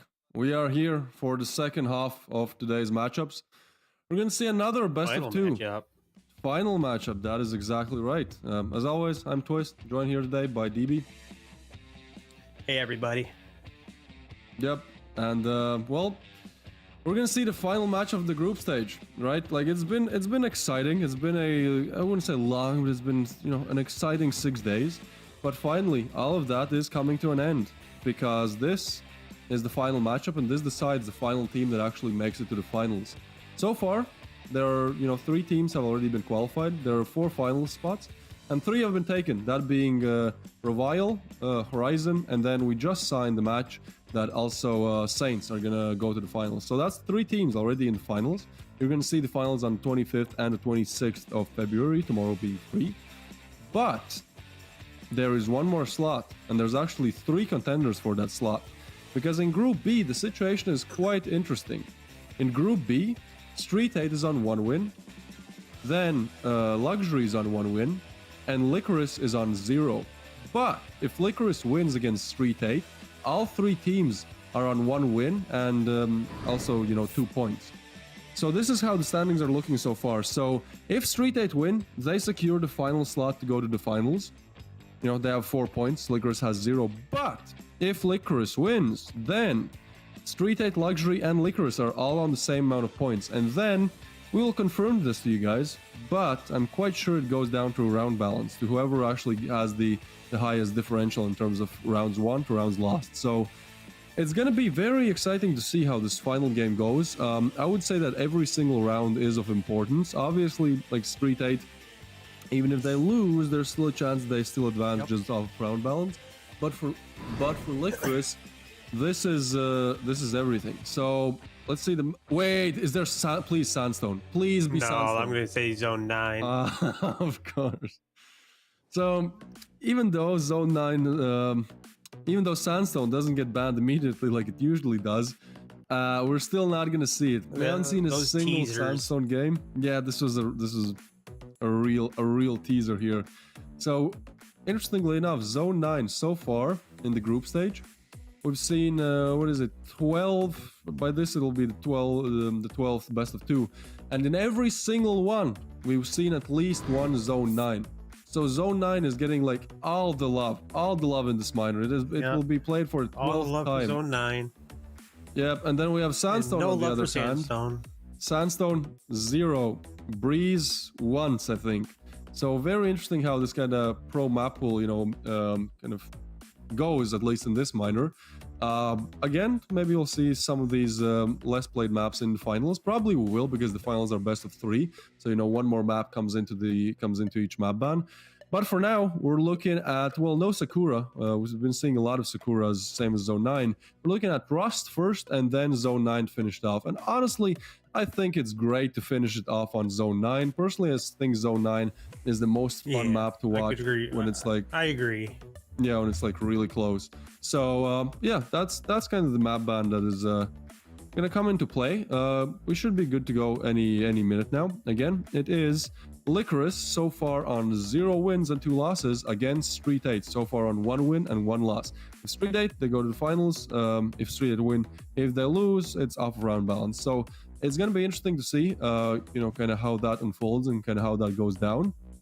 And honestly, I'd say this 4th slot to go to the finals is like the one that's like the hardest to get, because Saints, Horizon, and Revile, like those are really the top 3 teams, at least from so far from my experience. Those are the top 3 teams in Standoff 2 in all terms, right? Like in terms of their accolades, in terms of their wins, in terms of their achievements under their belt, in terms of their supporters. Like we see a lot of RGG, we see a lot of Saints, we see a lot of HZN in the chat.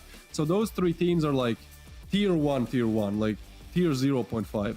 But then comes the remainder of the teams, right? Comes the other 5 teams that are competing in this minor, and well, they are not like that sure. We are not that sure that which one of them is actually takes the 4th spot. So I'd say this is a very interesting game and a very interesting group in general, because again, there's kind of these, out of 5 of these lesser teams, there's 3 that still have a chance to make it. So there's going to be a lot of fun to see kind of which is the fourth team that actually, you know, wants to battle it, who actually thinks that they can compete against the giants, against the greatest of the greats in Standoff 2 competitive. Yeah, I'm a little curious how Horizon's going to do. Because they were good a couple of years back. Now they're coming back, hoping to be a Phoenix Rising. Yeah, I mean, so far Horizon has been doing really good. Like, again, they and Revile, they won their games like 3 in a row. I think Revile won 2 and then draw 1, but still very dominant performance. But Yeah. Horizon, I mean, they've pretty much undefeated in these finals so far. So yeah, we'll see how they do in the finals. I mean, it's definitely going to be fun, but again, let's not get too ahead of ourselves. That's happening in 2 and then in 3 days. That's on Saturday and Sunday. We'll see 2 best of 3s each day. I believe on Saturday we'll see both semi-final games, and then on Sunday all the action goes down. Sunday is like free up your time on Sunday. It's going to be fun because on Sunday grand finals. Exactly. We see the, I believe, third place match probably first. That's the way how it normally goes. And then we see the actual finals as the last best of 3 of the day. So, yeah, Saturday, semifinals, Sunday, match for the third place, and then also the actual final. So, you know, free some time in your calendar. But we are quite ready to get into the first map. Now, again, that is going to be Rust. Personally, on Rust, I think the action is always...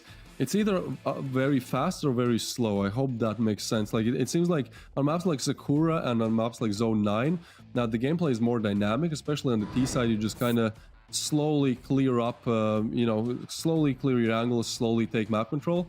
But every time that I watch Rust so far, it seems like either teams are just stalling and just like, you know, holding an angle on T side and CD side for a while, or they're just rushing in. So it's Rust is a very chaotic map where, you know, suddenly, seemingly a calm sea can turn into a storm. So it's always fun to watch that, and that's why I also like seeing Zone 9 as last one, because it kind of, you know, calms the waters a little bit. But yeah, this is the matchup, STREETEIGHT versus Lycoris, and well, we are ready.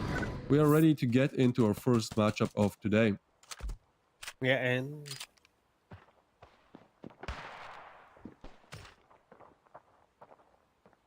yeah, we're getting some information right now. That's why we're being so quiet.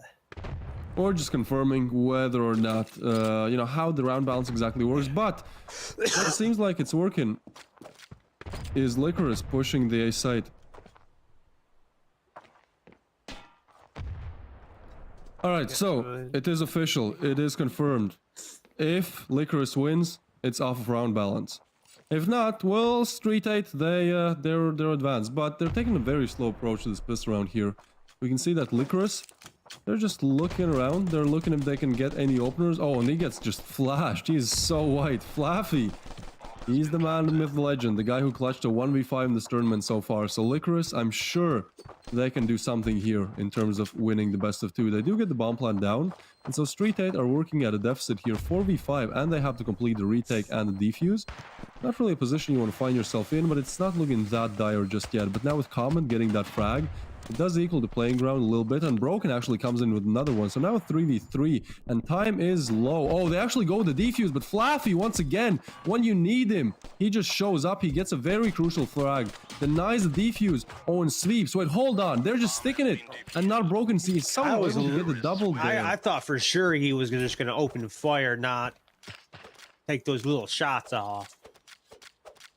I'm not quite sure what happened there. It was looking really good for Lycoris, and then they just fumble at the goalpost there. They're just not able to move the needle just a little bit further the way that they need. And so Lycoris, so close.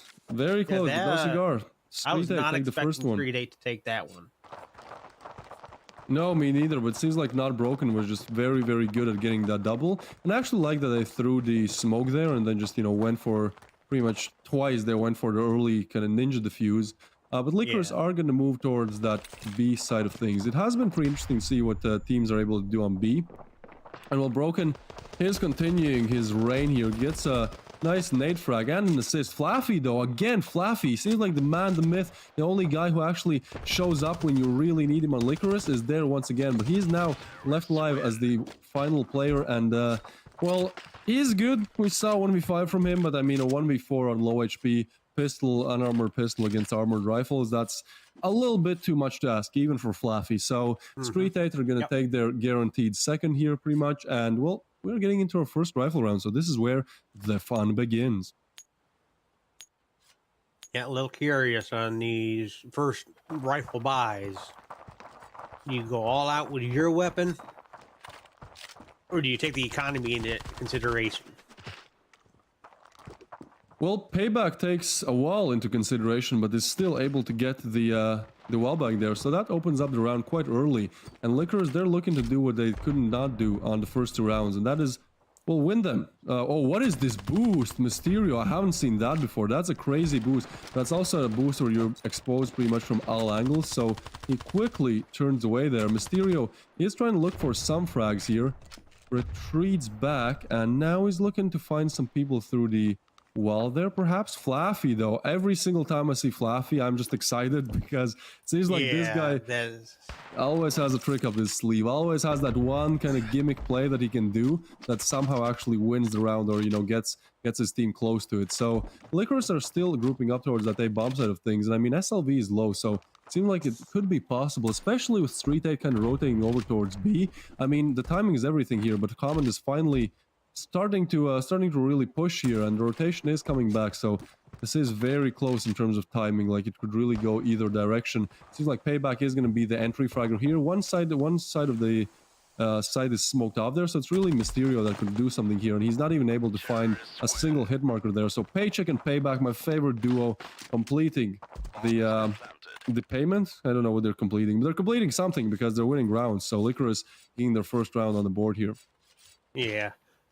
This is, in all honesty, I've always hated having 2 people with almost the exact same name in these tournaments, because I always get them mixed up. I'm going to just say I'm sorry for that now. Well, I kind of like the duo. I like the dynamic duo of Payback and Paycheck. Obviously, you know, it can be a little bit confusing at times, but still, I like the originality, the creativity, I guess. Fluffy does go down, and Mysterio, oh, he's just rocking it out with a shotgun there, so now a 3v5 situation. And, well, Lycoris, even though it looked promising for them in the earlier round, seems like STREETEIGHT, they are here to not play games. They are here to show that they are one of those top 4 teams, that they can contend, that they can play against the beasts, you know, that they can go to the finals.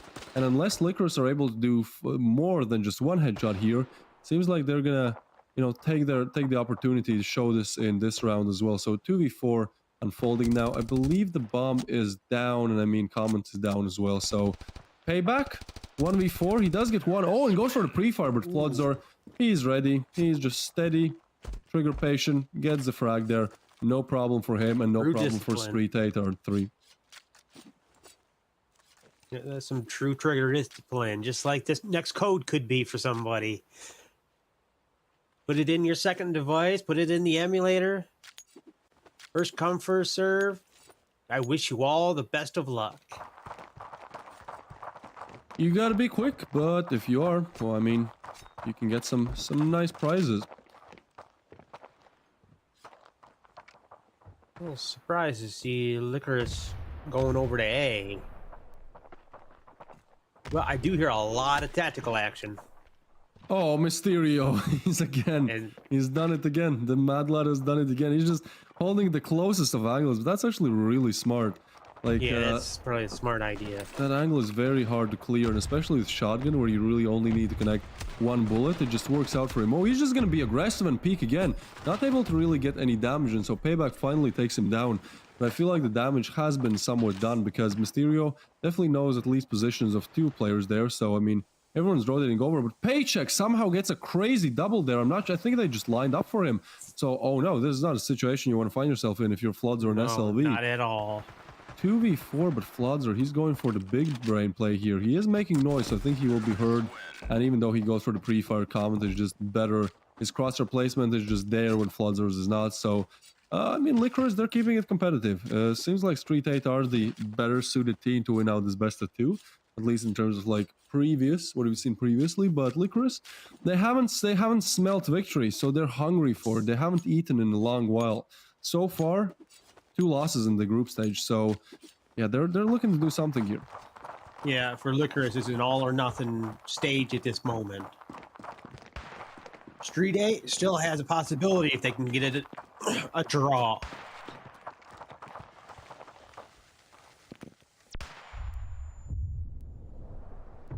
They're trying to look around, see what they can do. Floodsar, he's on an... What is it? Oh, that's FF. Somehow he's able... Again, I have no idea how these pistols do what they're doing, but, well, here we are. We find ourselves with two pistol frags there, and STREETEIGHT actually in lead in terms of players. Now, granted, Lycoris are going towards that B-bomb side of things. There's only one defender left there, so it could be a little bit challenging, but seems like Comment, he's just going to clear all of this side out. He doesn't care. He doesn't care that pistols are somehow overpowered now. He just takes down two, and now SLV and Mysterio, the only ones left alive. A lot to ask. I think, honestly, they could just save here. Maybe SLV could get, I think like, if I was a Mysterio, weapon I'd save, but if I was SLV, I'd try for it. Yeah, I'd, like, either, like, look for a weapon upgrade or something like that, just to, you know, at least have something in the next round. But Mysterio, he might try to save, but his position is exposed. So Fluffy, that's an easy kill for him. He pinpoints location, gets that wallbang headshot. So, oh, well, Lycoris, they're not letting STREETEIGHT extend their lead. They're actually equalizing the scoreline here, and with the buys that are going on, STREETEIGHT's economy is really in shambles here. Like, if they lose this round, they have to go eco or, like, force again. So Lycoris, they really have a chance to accelerate and just push down the gas pedal here. Yeah, this is getting right down to the nitty-gritty of what do we do? If our economy is completely screwed, what do we do? And I guess you could call Snaps because he just got a nade kill. Oh, not broken. I like that angle. I'm not quite sure I like that re-peek. It seemed like once Comet knew that not broken. Oh, that is a nice angle right there. But yeah, that angle is crazy. It is very high risk, high reward because you're exposed from many different angles. But actually, if you smoke heaven up there, then you're really not exposed from all that many angles. So that's a very good kind of gimmick play for STREETEIGHT to get at least one in this round. But Lycoris, they've been looking really dominant in these last couple of rounds. Now, Mysterio is watching this heaven area, so Fluffy takes some damage. But STREETEIGHT are not even sure if it's A or B. They're leaving Rask on B bomb side just in case Lycoris rotate over. I think Lycoris are just gonna go for that A side take. It seems like just the easier option for them there. So there's only one more defender to meet there, and that being Mysterio. He has to do so much, so many different angles to watch. Might even get backstabbed from mid here. So he's just gonna try to switch up his angle, but he just gets completely caught off guard. He was expecting them to be way further back in the site. So Payback finishes off Rask and Lycoris. This is honestly impressive. Like this is truly impressive. They were down 1-3, and now somehow they're able to string together 3 rounds. Again, look at the buy. They've broken STREETEIGHT's economy so many times, and they do it once again. So FSs, 3 FSs and USPs. Again, from what we've seen so far, we've seen some crazy rounds where the team that goes eco somehow is able to just almost shut it out, like win, you know, 4 players left alive. But, well, not to place any caster's curses on anyone, but I mean, it should go the way of Lycoris. They will group up towards that A side of things, and STREETEIGHT are actually going for a B bomb side stack. So, I mean, everything is going their way. There's not broken with an FS. I would say this is impossible to lose. This is just impossible to lose. Like, if they just go on the bomb site right now, right this moment, which seems like they are going for that fast play, they might have an idea that, you know, STREETEIGHT's economy, even if they're not eco, it's just not ideal. So they're just gonna, you know, move on the site, and I mean, they should be able to 100% get the plant uncontested, or at least something else. But I actually like this backstab. Ooh, this could be big. If Rask catches them off at the right moment, he actually hears them. I'm not quite sure if he got spotted, but this angle is pretty big. Now, he is kind of worried. Looks like they just all went back. Oh, he has so much info here. They don't know if he's there or not. Yeah, this is almost guaranteed one for Rask. And that's a bomb planter, nevertheless. Yeah, there's Rask's on payback. Lord, the bomb goes down. Rask retrieves and now an they M16. And they're sandwiched. They have to go back now, though. Yeah, they're like sandwiched here. I'm not quite sure what they can do in this situation. Yeah, this is what unwinnable, guys. That's yeah. All right, Caster's Curse kicking in once again. Now, Sweeps, he is gonna at least make a case for me being correct, at least for a while here. So, yeah, Rask is on an M16, but the rest of his team is slowly getting eliminated. And actually, they're able to defuse the bomb plant. So now time is ticking low, but Sweeps, oh, this was his round any day of his week. Gets the bomb plant as well to get some extra cash. And that's, even though it was just getting too close there, especially with that insane backstab from Rask there. You know, at the end of it, they're able to actually win out round. Sweeps, I believe he got like a triple or a quad in this one, so definitely a big performance coming in from him. Yeah, this match is not nowhere going near as what I was expecting from Street 8. But they might have come in here with a lot of overconfidence. Yeah, confidence is good, but overconfidence oftentimes leads to, well, huge disappointments. So, Lycoris, they are looking to really accelerate in this first game. I mean, yeah, STREETEIGHT have been able to buy, but once again, they're just on such close margins here. If they lose this round, they have to go eco once again. Or actually, no, never mind, pardon me, they do not, because this is the last round of the half here. So, you know, Lycoris are looking to find their last round before the pistol switch. I mean, STREETEIGHT, they should be looking to do the same because they're really letting Lycoris slowly get ahead here. Flaffy does move in, but Floodzer takes him down. And so 4v5, Lycoris is one player short here, but Payback is able to pay back what Flaffy, you know, started. And, well, that makes it a 3v4. Sweeps, once again, when you need him, he shows up a very crucial frag to make it 3v4. Bomb is coming towards that A-bomb side of things, but SLV, he's not down yet. And, well, he's looking to definitely do something here. Not broken with an AWM. First time we see that one. Yeah, first time we see that one in the play here. And comment, he's going to have to take down the AWM player. Not an easy feat. Yeah, not an easy feat at all in certain angles. Clearing those long-range angles when somebody is just hard-scoping with an AWM requires some kind of utility. If you just peek dry, I'm expecting if Common keeps peeking like this, he'll just go down because, well, there you go. That's exactly what you need to do. If somebody's holding it long range, you throw some util. To get rid of that. Either a smoke or a flash, something gets him off the angle, but not broken. He actually turns into a 1v1. He drops the AWM. Oh, this is close. He fakes the defuse, but Common just has to play on time, but actually does not work out for him well. So not broken, able to switch that AWM, able to get a kill with the AWM, then switch it out with an AK, fake the defuse, and actually fake it twice, and then get the frag. That is huge from Not Broken. We saw Not Broken perform great in the two games that STREETEIGHT have played so far as well. So that's definitely one of the star players that you see on STREETEIGHT that is almost single-handedly at times, you know, taking them one step closer to victory. Yeah, this is all or nothing for, well, technically, I guess you could say this is all or nothing for Lycoris here. They have to win this. They have to. In order to stay, even attempting to go to the grand finals, or the finals. Well, actually both. Yeah, winning the best of two for Lycoris grants them only a chance. Winning the best of two for STREETEIGHT guarantees them the chance. And so we'll see. We'll see how that kind of goes. STREETEIGHT definitely had an advantage here, but I mean, Lycoris so far putting up a really convincing case for why they need to go to the finals instead of STREETEIGHT. Now the thing is, I think STREETEIGHT has the best round balance in the group if you count Horizon out of the picture. So I feel like, you know, Lycoris not only have to win, they also have to win by a quite huge margin here to actually, you know, make it to the finals off of round balance. So, well, this is a great way to start. If they're able to get the pistol, that's almost certified next one, and then we're looking at a 7-4. If they're not, then the comeback might be over before it has even started. Paycheck, he's so aggressive. He's able to get one. Oh, I was hoping for a triple. I mean, a triple would have been absolutely insane in that situation, but I feel like a kill and some info one-on-one is pretty good. Fine.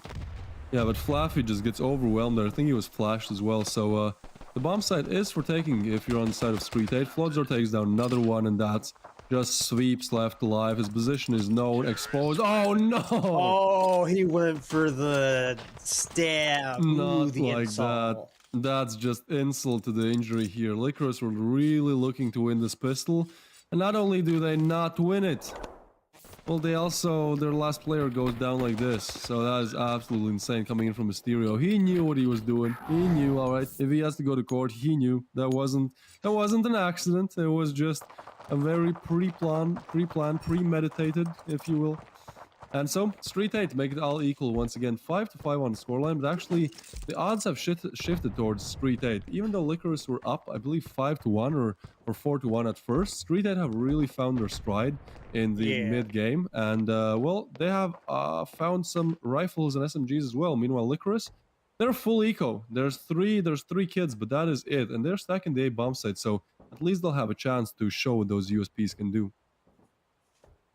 Yeah. Who knows? We might be able to see Lycoris just take out the entire team. I mean, they have that crossfire going for them, right? Like, if Street 8 decide to push in on A and they go through those double doors, they should be able to get at least 2. I mean, there's literally 4 people on the crossfire there. One thing that Lycoris has to be careful about is not exposing their location, because as soon as Street 8 hears even 2 players on either of the bomb sites, well, that being A this time, they know that it's most likely a stack, because normally if you have pistols, you just stack it. Oh, and there you go. This is what happens when you do a crossfire, but yeah, Rask, I mean, that MP5 is just going to be way better against those unarmored pistols, and so Rask pushes in and just finishes it off. Mysterio able to completely end it there, and so... What was Did that? Rask just get a triple? Yeah, I think Raz got a triple and then Mysterio to finish it off, so very dominant from Street 8. Very nice. Yeah, it looked a little bit shaky at first when that one player just entry fragged alone, but I mean, Rask with a quick rescue there, getting that double refrag, and that pretty much, you know, ends the round before it even started. So Street 8, first time in this game, I believe, where they are in the lead, and well, they're going to definitely look to continue what they have started here in the mid game of things. They're going to go for a B-side push, and if they don't slow down, they're probably just going to enter it uncontested. There's only one player on the B-bomb side of things, that being Payback. And even though he is good, I don't think he's good for 5 here. So he's able to get 1. Oh, but not broken refrags in. Paycheck, though, somehow finds another player. Oh, this is quick. I thought the bomb side is just going to be open, but no. Everyone on the side of Lycoris is rotating over very quickly. So the bomb hasn't even went down yet. And actually, somehow Lycoris finds himself in a one-man advantage here. So not going to be that easy, although Mysterio does find Paycheck, and Sweeps is low. He is able to find Mysterio with a shotgun, so not broken, getting Sweeps as well. Now equalizing it out all again, 2v2. Not broken is looking to at least spot a player here. Yeah, I'm a little curious if Lycoris is going to go for the defuse, because they're almost out of time to even attempt it. I mean, yeah, the time is ticking low, and especially with Not Broken getting common. Flaffy is able to get 1. You know, I started to believe as soon as you see Flaffy in a clutch situation, I mean, yeah, flashbacks. Let's just say flashbacks from that Zone 9 1v5 yeah, clutch. flashbacks. Yeah, but not able to get the second one there. Not broken. This is a very crucial kill there. Getting the double actually here on Flaffy. And so that Street 8 are, well, one step closer to getting to those finals. It seems like Lycoris is just not going their way in the last couple of rounds here. And I mean, they desperately need it again.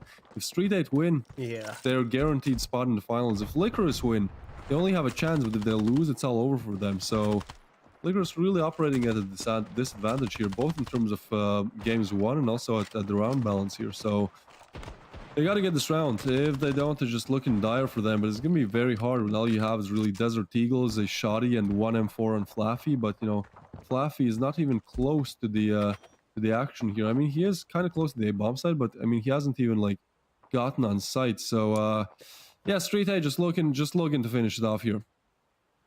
Yeah, I'll be honest, if I was Payback, I'd probably go for a backstab at this point.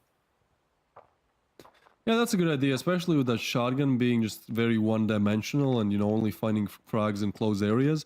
I feel like if you just go for a retake from the standard spots that they expect you from, well, they're going to expect you and they're going to have the better weapon in the mid to long ranges. So that could be an option. Flaffy is getting smoked off and seems like the execute is coming in pretty nicely for Street 8 here.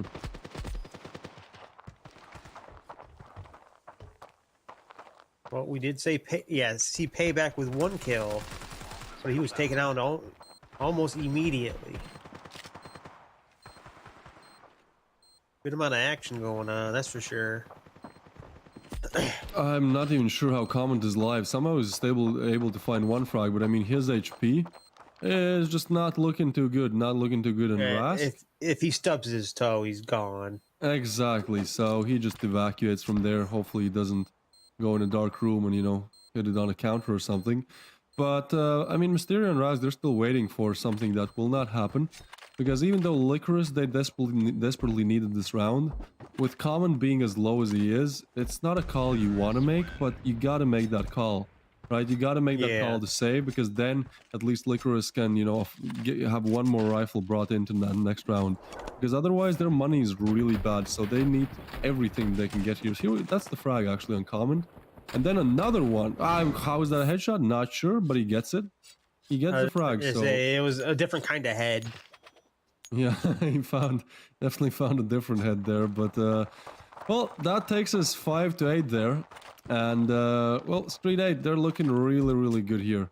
They've been winning consistently these last couple of rounds. And Lycoris, they're just not really able to do much here. Sometimes, you know, one of the players individually shows up, but at the end of the day, their team play is just not there to actually make it happen for real. Yeah. And just remember, everybody, just because STREETEIGHT wins this first map does not mean they cinched their entry into the finals. They actually got to win the Zone 9, which has been absolute chaos the last couple days. Yeah, Zone 9 can really go any direction from what we've seen so far. It really is chaotic. But yeah, Lycoris, I mean, it's so much to do here. So much to do, both in terms of this game and in the best of two. Like, they have to play pretty much flawlessly from here on out. And I somehow just don't see how that's gonna happen. Like they've been playing all right so far, but they don't need to play all right. They don't even need to play good. They need to play insane. They literally need to, like, bring insane. Have the best game of their lives. And not only one player, pretty much all of them, to actually make it happen. Now, Flaffy, at least he's doing something here. You know, this round it's a start. It's definitely a start. I'm not like I'm not a believer yet, but at least Flaffy gets something, turning it into a 2v3. And seems like STREETEIGHT are really lost where to go this round. Now, SLV does find Common, so they're going to go for that A-bomb side of things. But then actually, Payback finds him, and finds SLV. Yeah, he completes the Payback there. And actually, Mysterio's position is known, so he has very low time. And if he goes A or B, there's one player on each bomb side. Oh, but he actually finds Flaffy. Flaffy tried to hold a very tight angle there, but somehow Mysterio just better at aiming there. So he does plant the bomb. And with the rotation coming in, okay, that's interesting. So he almost plants it, then throws a smoke. He might have, like, just stopped planting a little bit too early there. He's gonna play this is very smart. He's playing it very close to the smoke. And you can actually hear the play, and he just pushes in. Oh, I did not expect that at all. Mysterio is he's just vibing. He got that knife kill as well. He's playing it so risky, but seems like it is working out for the better of his team. Yeah, that's just not what you expect to see. In a 1v1, especially when you throw that smoke, that's like just madness. You normally don't see like players pushing through smokes at all, especially in a 1v1. But here you go, the 1v2 clutch. He takes down Flaffy and then pushes through the smoke, catches Payback completely off guard, jumping nevertheless, and takes him out as well. What a way to end almost the game here. I mean, one more round. And we're looking at STREETEIGHT victory, and Sweeps, he's just getting too aggressive there, too impatient. Not Broken takes him down, and even though he is low, that one player advantage really comes in handy when you're entering bomb sites. And Flaffy is getting smoked off, so he can really only spam where he remembers the entrance to be. So this just screams STREETEIGHT on 10. I mean, that's quite a shutout. If they're able to get this round, like, Lycoris are just not in any position to win anything. I mean, I'm sorry if you're a Lycoris fan. Like, it definitely hurts. Like, I wanted to kind of see this situation where 3 teams are on 2 points too, but it seems like STREETEIGHT, they're just simply showing up when Lycoris are not. Yeah, I was expecting this to go a lot different, considering this is all or nothing for Lycoris.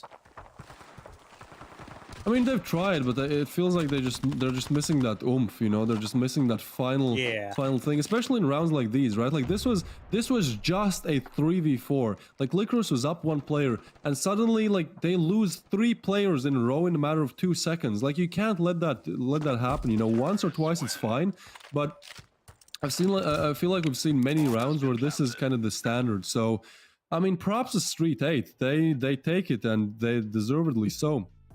10-5. Yeah, And now Lycoris, they're gonna have to do so much on that Zone 9 game. They have to win Zone 9 10-4 to even have a chance to be considered to make it to the finals.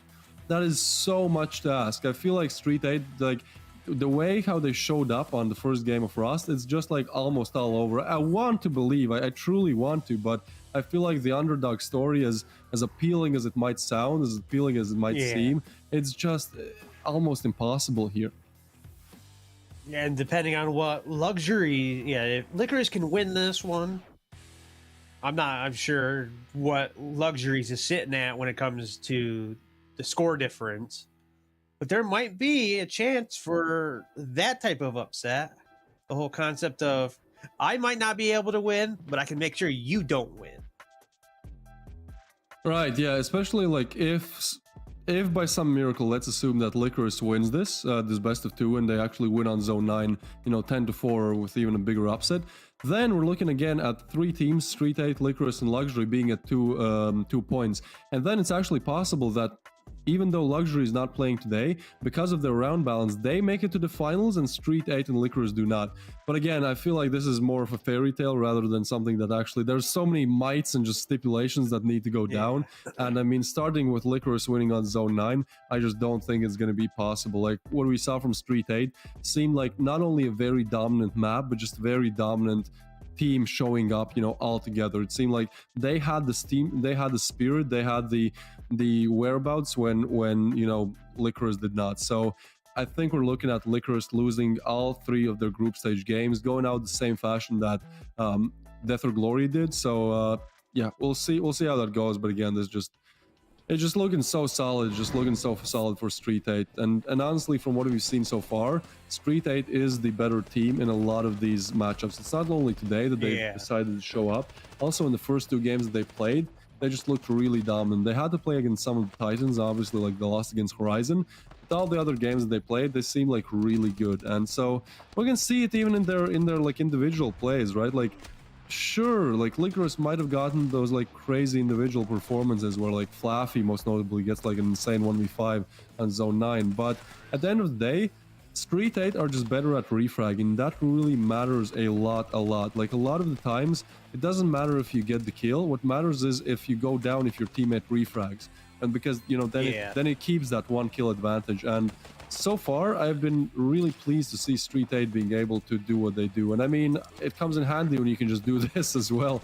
Sweeve's gonna get absolutely demolished there by Mysterio. Mysterio in general is just having a great first game for Street 8. Like, just overall solid performance. He clutched that 1v2. He gets that knife. Just, when you need him, he shows up. And it seems like Lycoris were lacking a little bit in that department. Yeah. If Lycoris can at least win this next one with a decent, I'm going to say 10-3, there's a very big chance that they could go through. Perhaps, but can they? But can they really? I feel like it's just.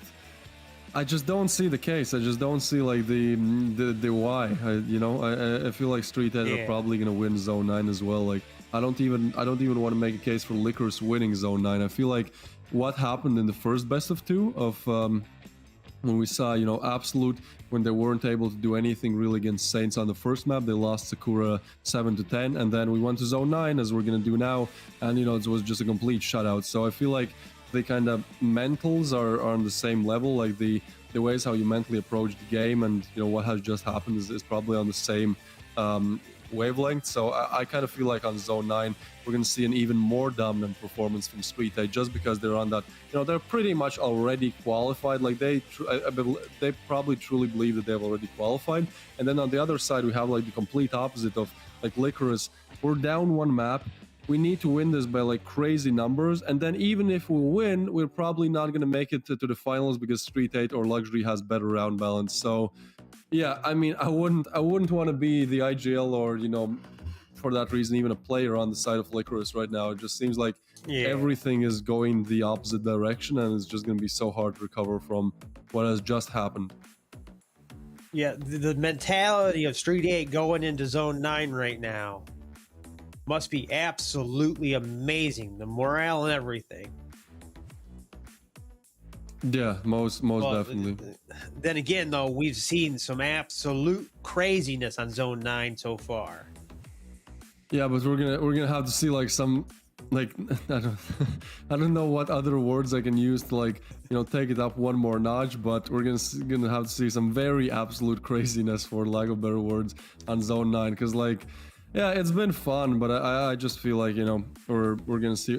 It's gonna be actually interesting to see which side these teams start on. I feel like if Lycoris start on the T side, it's like literally all over, because C side just easier to play, and STREETEIGHT are probably gonna string together like they need like 3 rounds. They need like 3 rounds to string together, and then they've already won. So yeah, if Lycoris starts on the T side, I feel like it's 100% over. Again, caster's curse, whatever. But so far I've had accurate predictions today, so I'll keep rolling with them.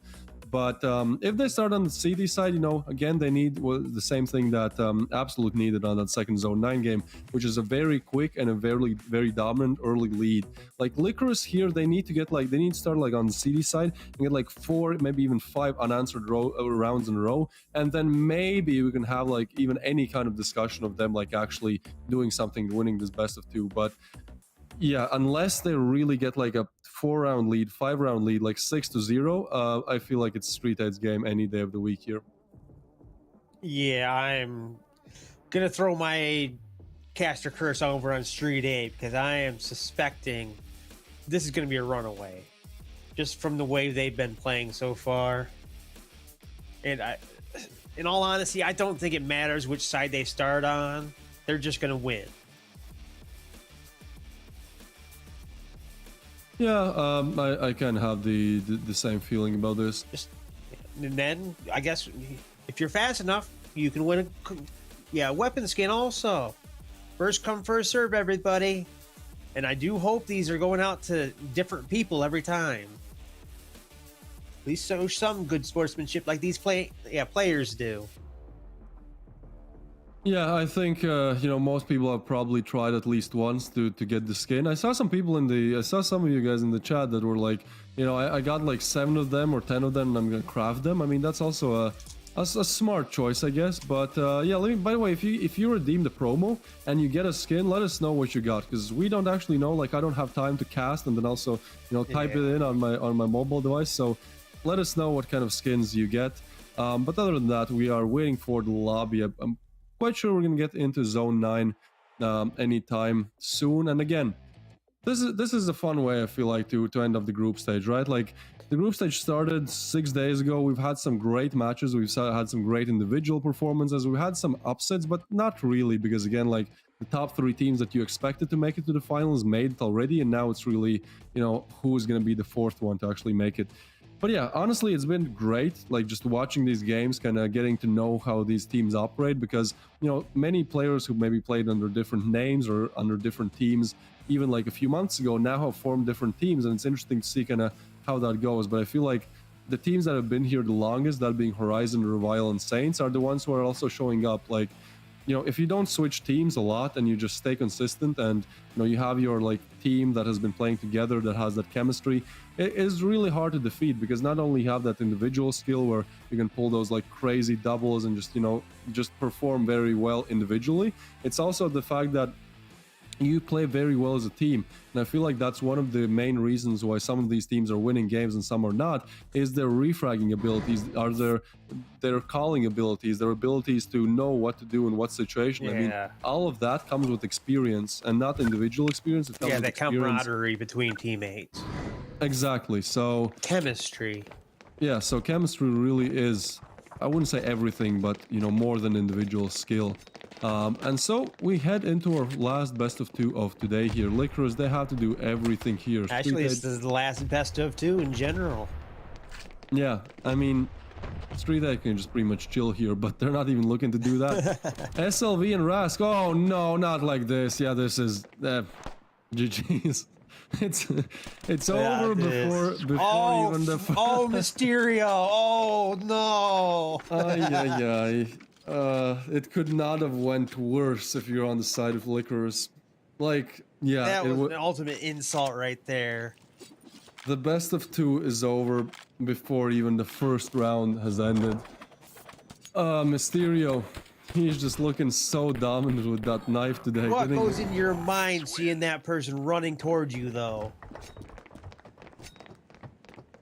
I feel like it's just like, oh well, you know, some words that I probably can't say on the stream, and then some other words that I probably can't say on the stream.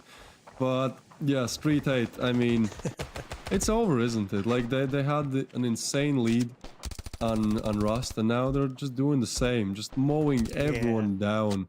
Like there isn't even a round where it's like, oh, it could be close. It's like, no, every single round just ends like this, just STREETEIGHT dominance all around. Now, of course, as soon as I say that, Paycheck and Sweeps is able to pair together and get a frag there, but I mean, still, STREETEIGHT are in the advantage here. Not even sure if Lycoris knows where they want to go. The bomb, actually, oh no, they do retrieve the bomb and they retrieve a weapon, so at least that's something coming in here for Sweeps. He's gonna try to push mid, I guess. Spot some players, but he might actually be heard. All depends on the timing here, and they're getting... Might be a good idea just to rush and plant. Yeah, that is definitely coming in. And, I mean, Rask, he is smoked off, so, I mean, he has to do the smarter thing here. He doesn't really want to peek alone and push through the smoke. He kind of wants to wait for his teammate. I mean, I never... Of course, of course. As soon as I say that, he pushes through the smoke.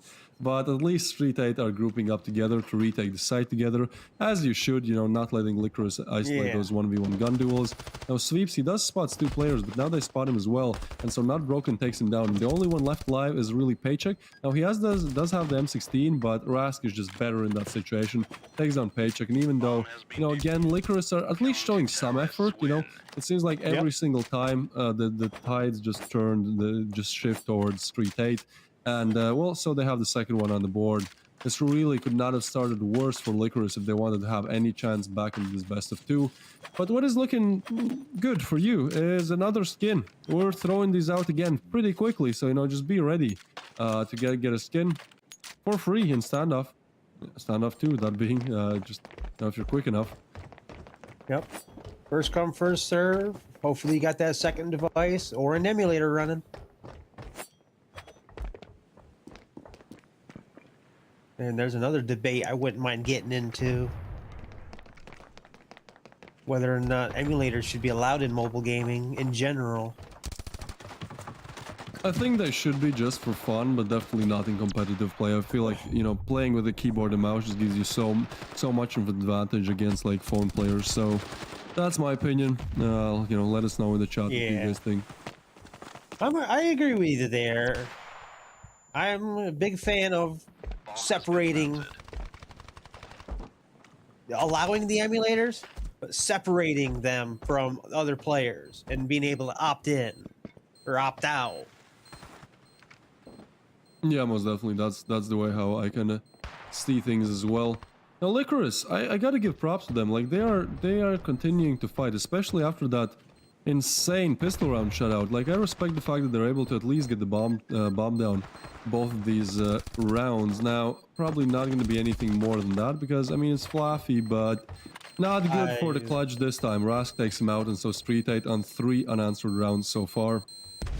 Oh, never mind! I was thinking... Oh, triple kill from the bomb.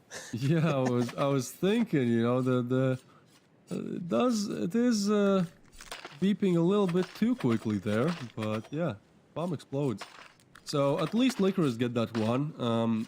You know, it's something. It's definitely something. Honestly, like if they want to win this game, they have to pretty much go flawless now. But at least, you know, at least they get something. At least like an honor round, you know, so it doesn't end 0-10. Yeah, it would have been horrible for us if it ended 0-10. Then we'd never see each other until the next tournament. Well, seems like Lycoris, they did not want that to happen, so... Oh, Rask with the double. Was taken out by Comment. Yeah, the thing is, STREETEIGHT are only on pistols here, so Lycoris are making a good case for actually equalizing the scoreline here. Flaffy, he does take down Flodzer, so odds shifting even more in favor of Lycoris winning this round. The bomb is down. Once again, it has ticked off a lot of time, so SLV is going to go down. And last one being Mysterio, he's going to push in. Oh, and I thought that was a kill, but it's not. Now, no, it is a kill. Off. Yeah, picks up the rifle, but I think at this point you just got to save, right? Like, bringing yeah, that this AK would be a time to save. It's just better to bring that Or AK get into the next shot in the round. head by Comet.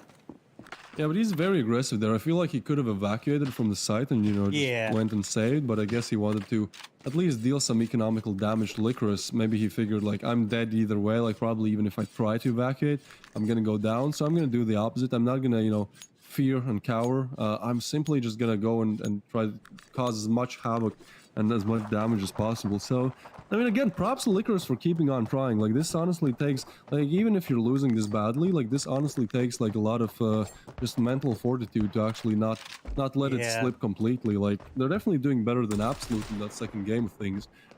Paycheck? Oh, finding an opener. I like this new Lycoris. Like, they're doing good. The problem is it's a little bit too late here for us to consider, you know, the possibilities of them winning the best of two. Yeah, unless they can take the next 8, they might actually win. But then again, it also comes down to what Luxury had when it was all said and done. I think Luxury didn't have the best round balance, but they were not also losing badly. So honestly, I think they're somewhat in the middle in terms of round balance there. But Payback is going to take down SLV, so yeah, they're looking... Laker is just a completely different team. Unfortunately, it's this late in the best of two. Not Broken goes down as well, so STREETEIGHT not really finding any answers to Lycoris's attempts at both bomb sites here. Now Rask does find one, but he needs to find a lot more to even, you know, make it close in this round. And Mysterio going down, Rask is going to evacuate and probably just try to... Probably not even look for exit frags. I mean, he has $600 to his name, so it's really smarter to just play as slowly as possible and save it rather than try to damage Lycoris's economy, which is already good. Yeah, it might be good to go for the economy kill at this point in time. Oh, he might actually find Comment. Comment is peeking him, but yeah, Rask, he's just better at holding that angle. So Comment does go down, and Rask, he keeps pushing. I'm not quite sure I like that decision. I mean, he could have just, you know, ran away with one frag there, but he seems like he wants to get another one, and well, that ultimately leads to his demise. So Lycoris, they do take it up to 3, and I think STREETEIGHT will have to go eco again. Like, there's only really Rask that could buy something more than a armored deagle. So 5 deagles. One of the first times we've seen that. Normally it's like an FS or, you know, a Tech 9. I guess you can't buy Tech 9 on the CD side, but like some other rifle, some other pistol. But this time it's 5 deagles. So let's see what those deagles can do. They are the pocket snipers. So if you time it right, you can, you know, maneuver with it almost like with a sniper. But Flodzer, you might just get overwhelmed here. You want to isolate your gun duels with the deagle because of that slow fire rate. It seems like he's just gonna get pushed. Payback takes him down, and so well, only 4 players left alive. 2 of them are on the A bomb side of things, so they might be able to get at least one. But Mysterio is gonna go down, and oh, SLV, he does get one, but I think he's just gonna go down any second here. Gets almost backstabbed with sweeps, actually the one finished off. So now Rask, the only one left alive, close to the action, but not with the optimal weapon of choice there. Paycheck does go down, so he's, I think, just gonna again retrieve the weapon and evacuate twice in a row here. Probably a smart opportunity to do a save, especially considering how not very good STREETEIGHT's economy is right now. Yeah, they're struggling for any kind of buys here. It seems like every other round they have to go eco, and I mean, Lycoris, they are definitely raving about the fact. Now, STREETEIGHT won Rust 10-5. Am I correct? Is this correct? Yeah, right around. So, I mean, again, not gonna make any predictions yet, but somehow Lycoris, after losing the first 2 rounds, after losing that pistol that just looked like, you know, we laughed about it, it's like, it's all over. Somehow they're still able to find that fighting spirit. Broken's going nice. Yeah, we'll see how that AWM comes into play. You know, that sniper a lot of times completely changes the outcome of the rounds, but Lycoris, they are at least starting to complete the comeback that I just did not expect at all to happen. Yeah, I didn't expect it either. I guess we both put our caster's curse and it just kind of took it over. Yeah, just took Street 8 out. Yeah, nothing that these players love doing more than proving casters wrong. Payback, he finds Rask, and they're just gonna keep pushing in. SLV goes down and not broken. He's getting overwhelmed that sniper rifle. It's so hard to do anything with it when everyone is just pushing you from different angles. So Lycoris, somehow, they're probably gonna find their 5th on the board as well, unless Mysterio is able to do what he did in the pistol round. Now, he is able to get 1, but nothing more than that. So the only one left alive really is Flodzor. His position is known, and again, they might have to decide to just preemptively save here because it's a 1v3 now. Flodzor seems like he wants to actually go for it, is able to find Payback, so a 1v2 now, but just so much to do here, and he is going to get sandwiched. As soon as he taps that bomb, he'll have 2 players pinging him from basically 180-degree different angles, so he is pushing first player. That is the smarter decision, but obviously Comment is just retreating here. He just needs to stay alive. That's exactly what he does, actually finishes off Flodzor in style with the G22, so well, Lycoris, it's not looking the worst here. Like, Lycoris only need 5 more rounds to win, and STREETEIGHT, they actually need 3 to draw and 4 to win. So somehow, some way, Lycoris have made this a close game. I can't believe what I'm seeing, but I mean, it's the truth. So, yeah. Yeah. I guess we shouldn't have said Street 8 is going to take it. Because this is look like they wanted to prove us wrong. I'm not sure if they, you know, if we're that important to be proven wrong. I feel like they just want to win. Like, they just, you know, Yeah. they just want to at least show that they can win. Like, if they're gonna win the best of 2, it's still in question. Like, again, odds are a little bit in favor of STREETEIGHT still. But, I mean, they're looking very dominant. And if they're able to win this round, which is, well, Flodzor, MP7, Mysterio, and Shadi, we're looking at almost 7-2 half. That is an insane half to start on, especially on the T side of things. I mean, they're just better at aiming. Somehow, everything has shifted towards Lycoris being absolutely insane on this map. So 3v4, time ticking low. Payback, he doesn't even get the chance to get it. His teammate's gonna help him out. And so Sweeps gets 1 and Payback finishes off. What is happening here? I have absolutely no idea. We haven't seen... This is insane. This is absolutely insane. We haven't seen anything like this from Lycoris, especially with them losing their first 2 games. It seemed like, you know, that, you know, they are the newbies in the group, but somehow they are just pulling the game, the map of their dreams here. How is this possible? This is insane right now, people. I mean, we're heading into the last round, and look at STREETEIGHT's buy. It is not optimal by any means. A P90, a shotgun, an MP7, not what you want to have in your hands, especially when the odds are this high. And Lycoris, they're gonna just push onto the site. Oh, Not Broken gets 1, but Payback almost able to get Mysterio, but Mysterio actually gets 1 with the M16, so that might slow down Lycoris' advance here a little bit. And Flodzor, he's able to get 1 with the P90 as well. So even though there's only 1 player on the bomb site, Lycoris are getting backstabbed here, so they need to clear out the site quickly so they can plant and move on to their kind of angles that they can defend from. And Paycheck is able to take down Fluffy, but I think they know position of 1 more player there. They are going to peek him any second now. The bomb is going to go down, and SLV's position might be known as well. I don't know how it doesn't take more damage from that nade, but yeah, his position is known now. It is down to timing. He is getting double naded here. Oh, he spots 2 players, but that timing is just not ideal for SLV. Now, Rask is moving in from the other side, and I think they know where the both players are. So Fluffy takes down 1. Now, 1v1, Fluffy versus SLV. Can Fluffy do it again? He can't! SLV takes down Fluffy, and that's a huge round to concede if you're Lycoris. Things are looking so good for you, but just before that round, just before that side switch, STREETEIGHT are able to find their 3rd. And so... that was probably the worst opportunity to lose. Yeah, I mean...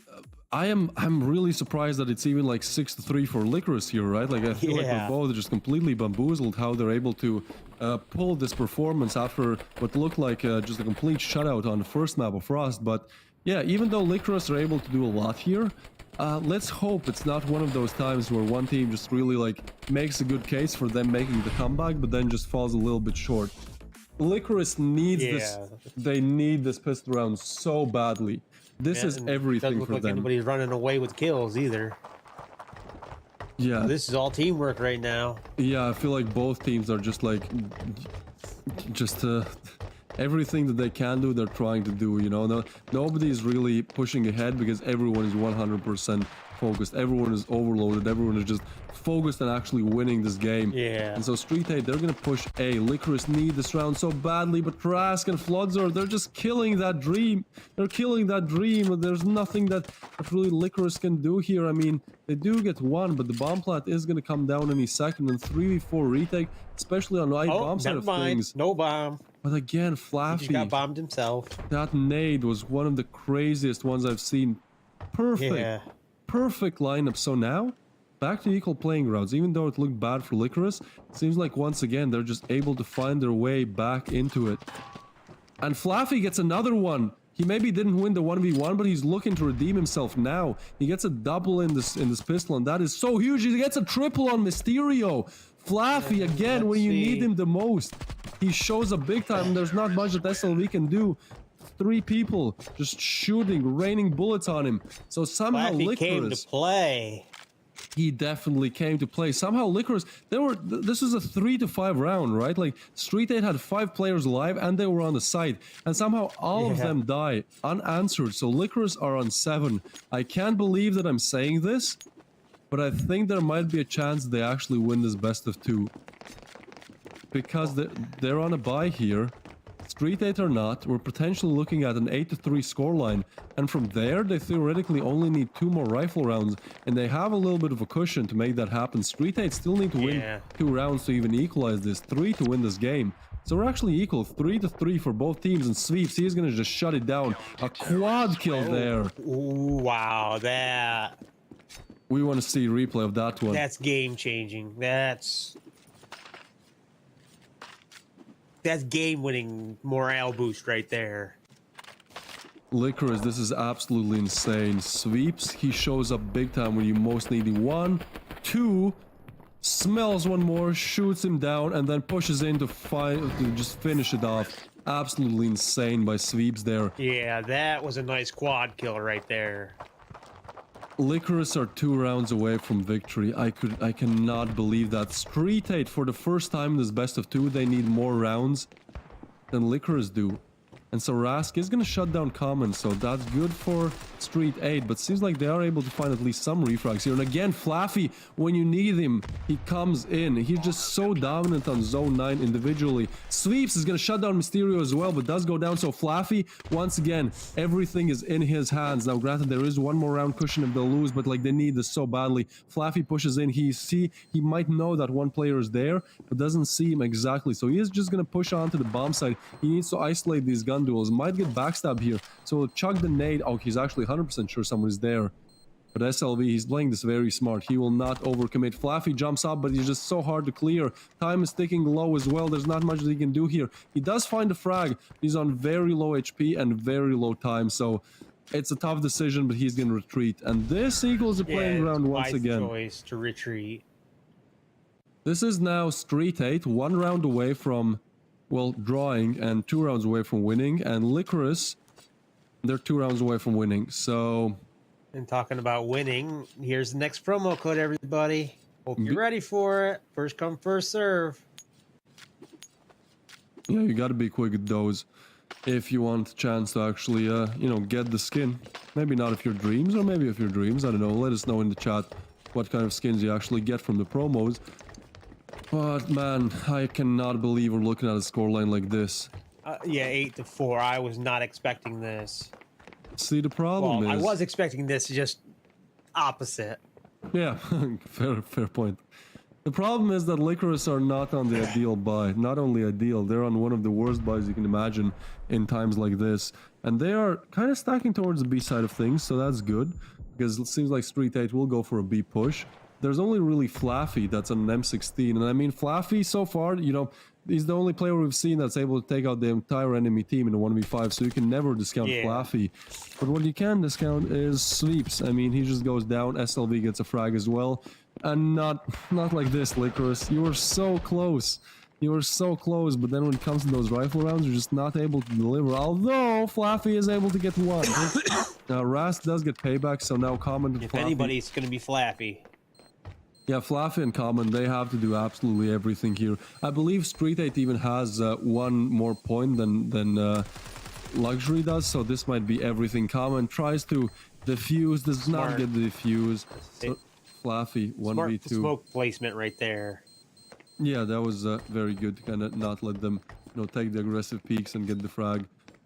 So, Lycoris, so close to complete the comeback. They were up 8-2 nevertheless, but Street 8 are just able to do what needs to be done when it matters.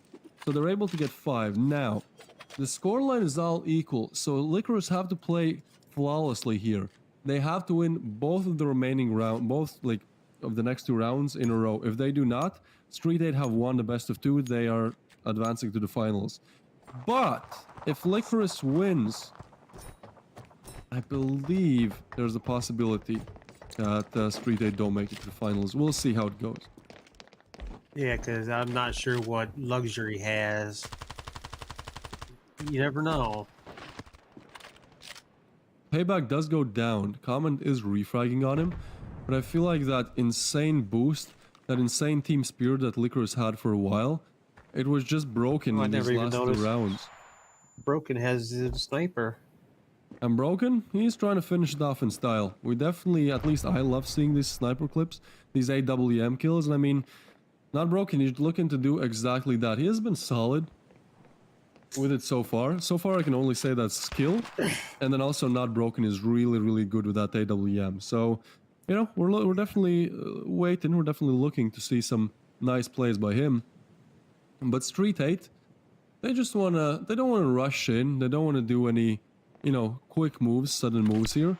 They just want to finish it off slowly and with confidence. Flaw.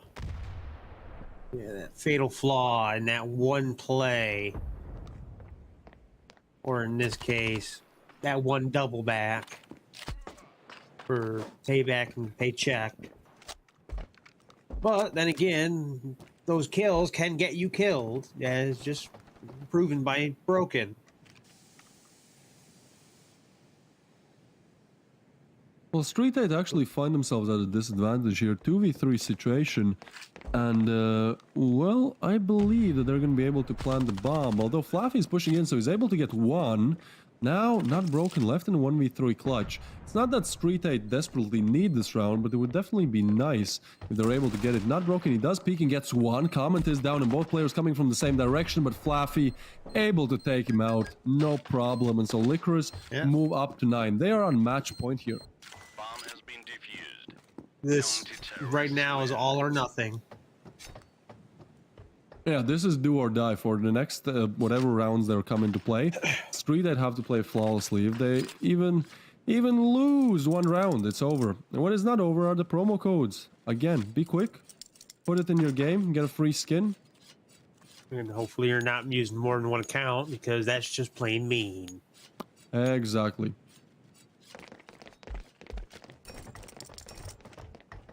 I've always been a big fan of these being able to jump on each other and actually use that to your advantage. Yeah, it definitely makes the gameplay less linear. I like seeing boosts as well. Oh, payback. What is that? A double? Wow, I was not expecting that. He just gets an insane double and he keeps on pushing. Confidence is high on this man. Most definitely, especially with how Lycoris have been able to really come back into this game. I mean, it does make sense. So we're looking at 10-5 unless Street 8 are able to do a 3v5. And that's quite hard to do. Well, maybe a bit easier now that it's a 3v4. But yeah, unless they do that, we are looking at Lycoris actually drawing the best of 2. Because again, Street 8 won the first game of Rust 10-5. So Lycoris are looking to do the same thing here. Yeah, a little curious. Street 8, coming into Zone 9 here, I thought was the better of the 2 teams. But apparently, I was wrong. Of course, you can't ever say Mysterio's bad or Flaffy, because you've seen how crazy Flaffy can be. Yeah, absolutely insane plays he's made. Yeah, it seems like it's really that one-star player on the side of Lycoris, but maybe all the other players are falling a little bit short. It's not that they're underperforming, but you know, we just need that flair. We haven't seen that flair on some of these players, and sometimes that flair is all that matters. Again, you can praise team play as much as you want. Sometimes it's just about clicking the head faster than your opponent. I mean, it seems like Paycheck is looking to do exactly that. So he turns a 3v4 into 2v4. The bomb is going to go down, so we're looking at a retake situation here, but STREETEIGHT, they really have to do a lot here. Isolate their gun duels, and Lycoris will probably not allow them to do that. I mean, 3 players moving in from the same direction. This just screams Lycoris on 10 here. Not broken. He is hugging the wall there. Almost gets 1-0, but his position is exposed now, so he'll have to do a lot. He takes the aggressive peek, and that leaves SLV all alone in 1v3. His position is exposed. Some nades are coming in. The bomb is planted for him, but Comment is able to finish him off, and so SLV goes down. And so, the best of 2. It ends on a draw. Ooh, this is going to be interesting when this is all said and done, because I'm a little curious who's going through. See, I'm quite sure. Don't know. I am quite sure that we can congratulate STREETEIGHT on actually going through. Why am I saying this? Well, STREETEIGHT drew, right? So they get 1 point, and then Lycoris get 1 point, and Luxury are on 2, which means, well, they're going through, because STREETEIGHT are only one on 3 points, Luxury have 2, and then Lycoris have 1 as well. So if I am correct, which I hope I am, I mean, it's my job, so I hope I'm doing my job well, but I'm quite sure that I can preemptively confirm that STREETEIGHT is coming through as the last team. Yeah, this is the pistol round that we saw, right? Like, an absolute shutout, and Mysterio getting a knife kill as well. I was like, okay, you know, it's all over. Obviously, like, STREETEIGHT are probably gonna win it the same way that Saints won Absolute on Zone 9 in the first best of 2, you know, just the 10-2 shutout, but somehow Lycoris put up a very, very solid fight. Like a very solid fight. Here, they start to accelerate for the first time, and they do not let off that gas pedal until they reach 8. No, they do not. The problem is... They hit the nitro button. The problem is, I think, literally the outcome of who goes to the finals could have been just 1 round of play. Imagine how close it is. Because if Lycoris were able to finish off this game with STREETEIGHT only having 4 rounds, well, then they've won the best of 2, and then all teams are on 2 points. But because STREETEIGHT were able to get 5, not 4, they're able to draw, they're able to get that 1 extra point that they so desperately need. And so I think STREETEIGHT are going to the finals. So that's absolutely crazy. Yeah, that it's literally all down to the wire here, down to that 1 round. That everybody's got to remember, Luxury is still in the runnings right now. Dude, we don't know who's actually won. So we could see an upset and neither one of these teams go through. I'm quite sure STREETEIGHT go through though, because they're on 3 points, Luxury are on 2, and then Lycoris are on 1. We'll have to see if, you know, the scoreboard confirms that, but yeah, I think that's the situation for now. But nevertheless, I mean, STREETEIGHT putting up a very solid performance. That's not us. There you go. Here we are. So we're kind of just waiting for some confirmation. But yeah, it's been an absolute blast to cast these games. It's been like just for me, the last 6 days, for you the last 4. Of course, I casted the first 2 days of Daymaster have been absolutely amazing. So, you know, it's great to see how the group stage has went. But I think so far we've really seen like 3 clear favorites, you know, that being RevialGG going, you know, 5 points in the groups, I believe, 2 wins and a draw. Then Horizon just absolutely demolishing everyone, 6 points, 3 wins. Then also Saints, who qualified and beat out Absolute. So those 3 are definitely the top 3 teams for now. And then, well, we also see in this game where STREETEIGHT, they seem like they are the better team, although Lycoris were really putting up a solid performance in the second game. So it's going to be really, really interesting to see how the finals go. Again, we should have a card for the finals sometime soon, but I can just kind of early confirm that tomorrow there are 0 games, so tomorrow you can take a rest day. You know, it's Friday, go out, maybe party, whatever you want to do, but don't party too much, because you got to wake up for Saturday, because on Saturday we're going to have the first final games. We're going to have 2 semifinals, both being a best of 3.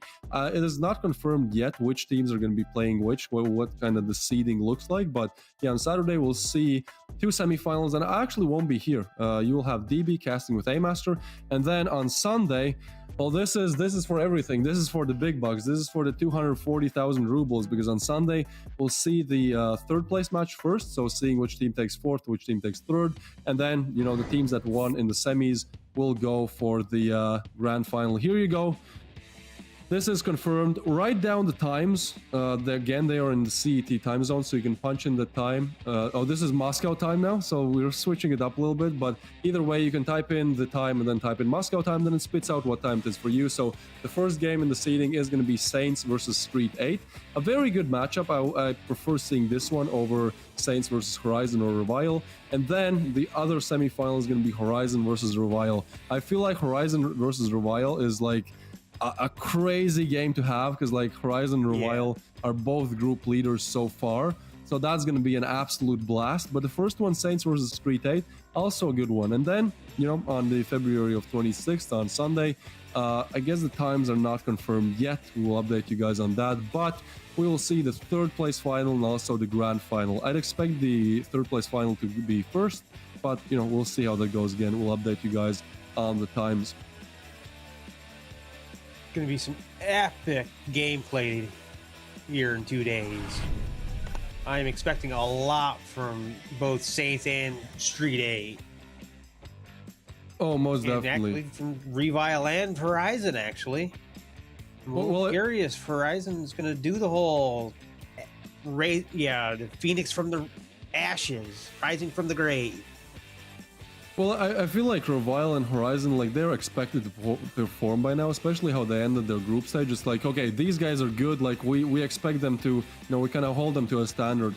However, Saints and STREETEIGHT, even though they make it to the finals, so they're definitely better than some other teams in the group, they both, you know, they both weren't going flawless. They both lost at least one game.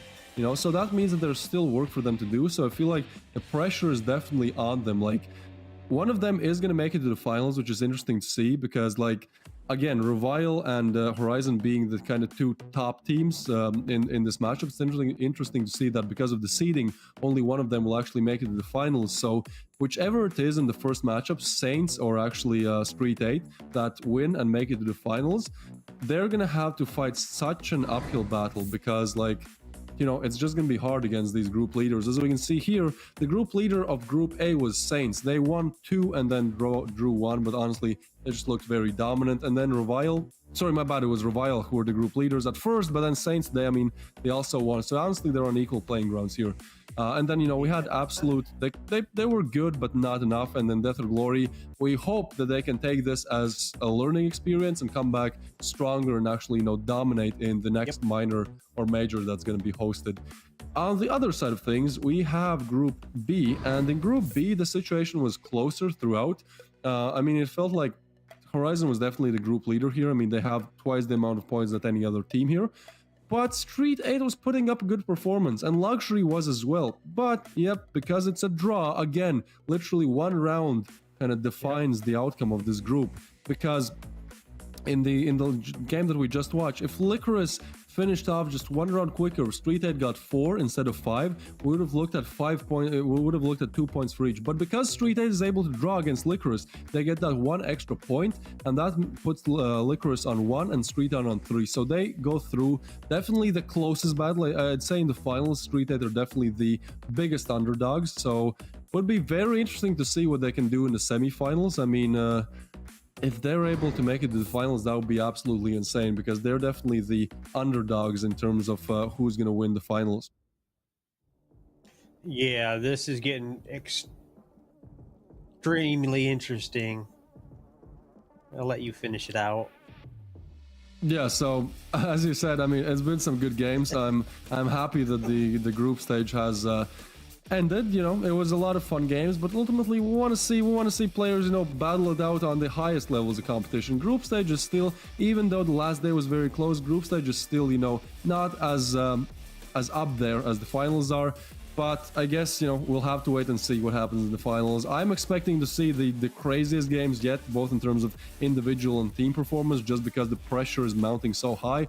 But again, let's not get ahead of ourselves. Let's take a day off for Friday and then come back on Saturday and see how the semifinals go. As always, I've been Twist. Alongside with me here has been DB. It was fun. It was a pleasure to cast with you, man. And I'll be here on Sunday, you on Saturday. And I'll be here Saturday. See you on Saturday, everybody.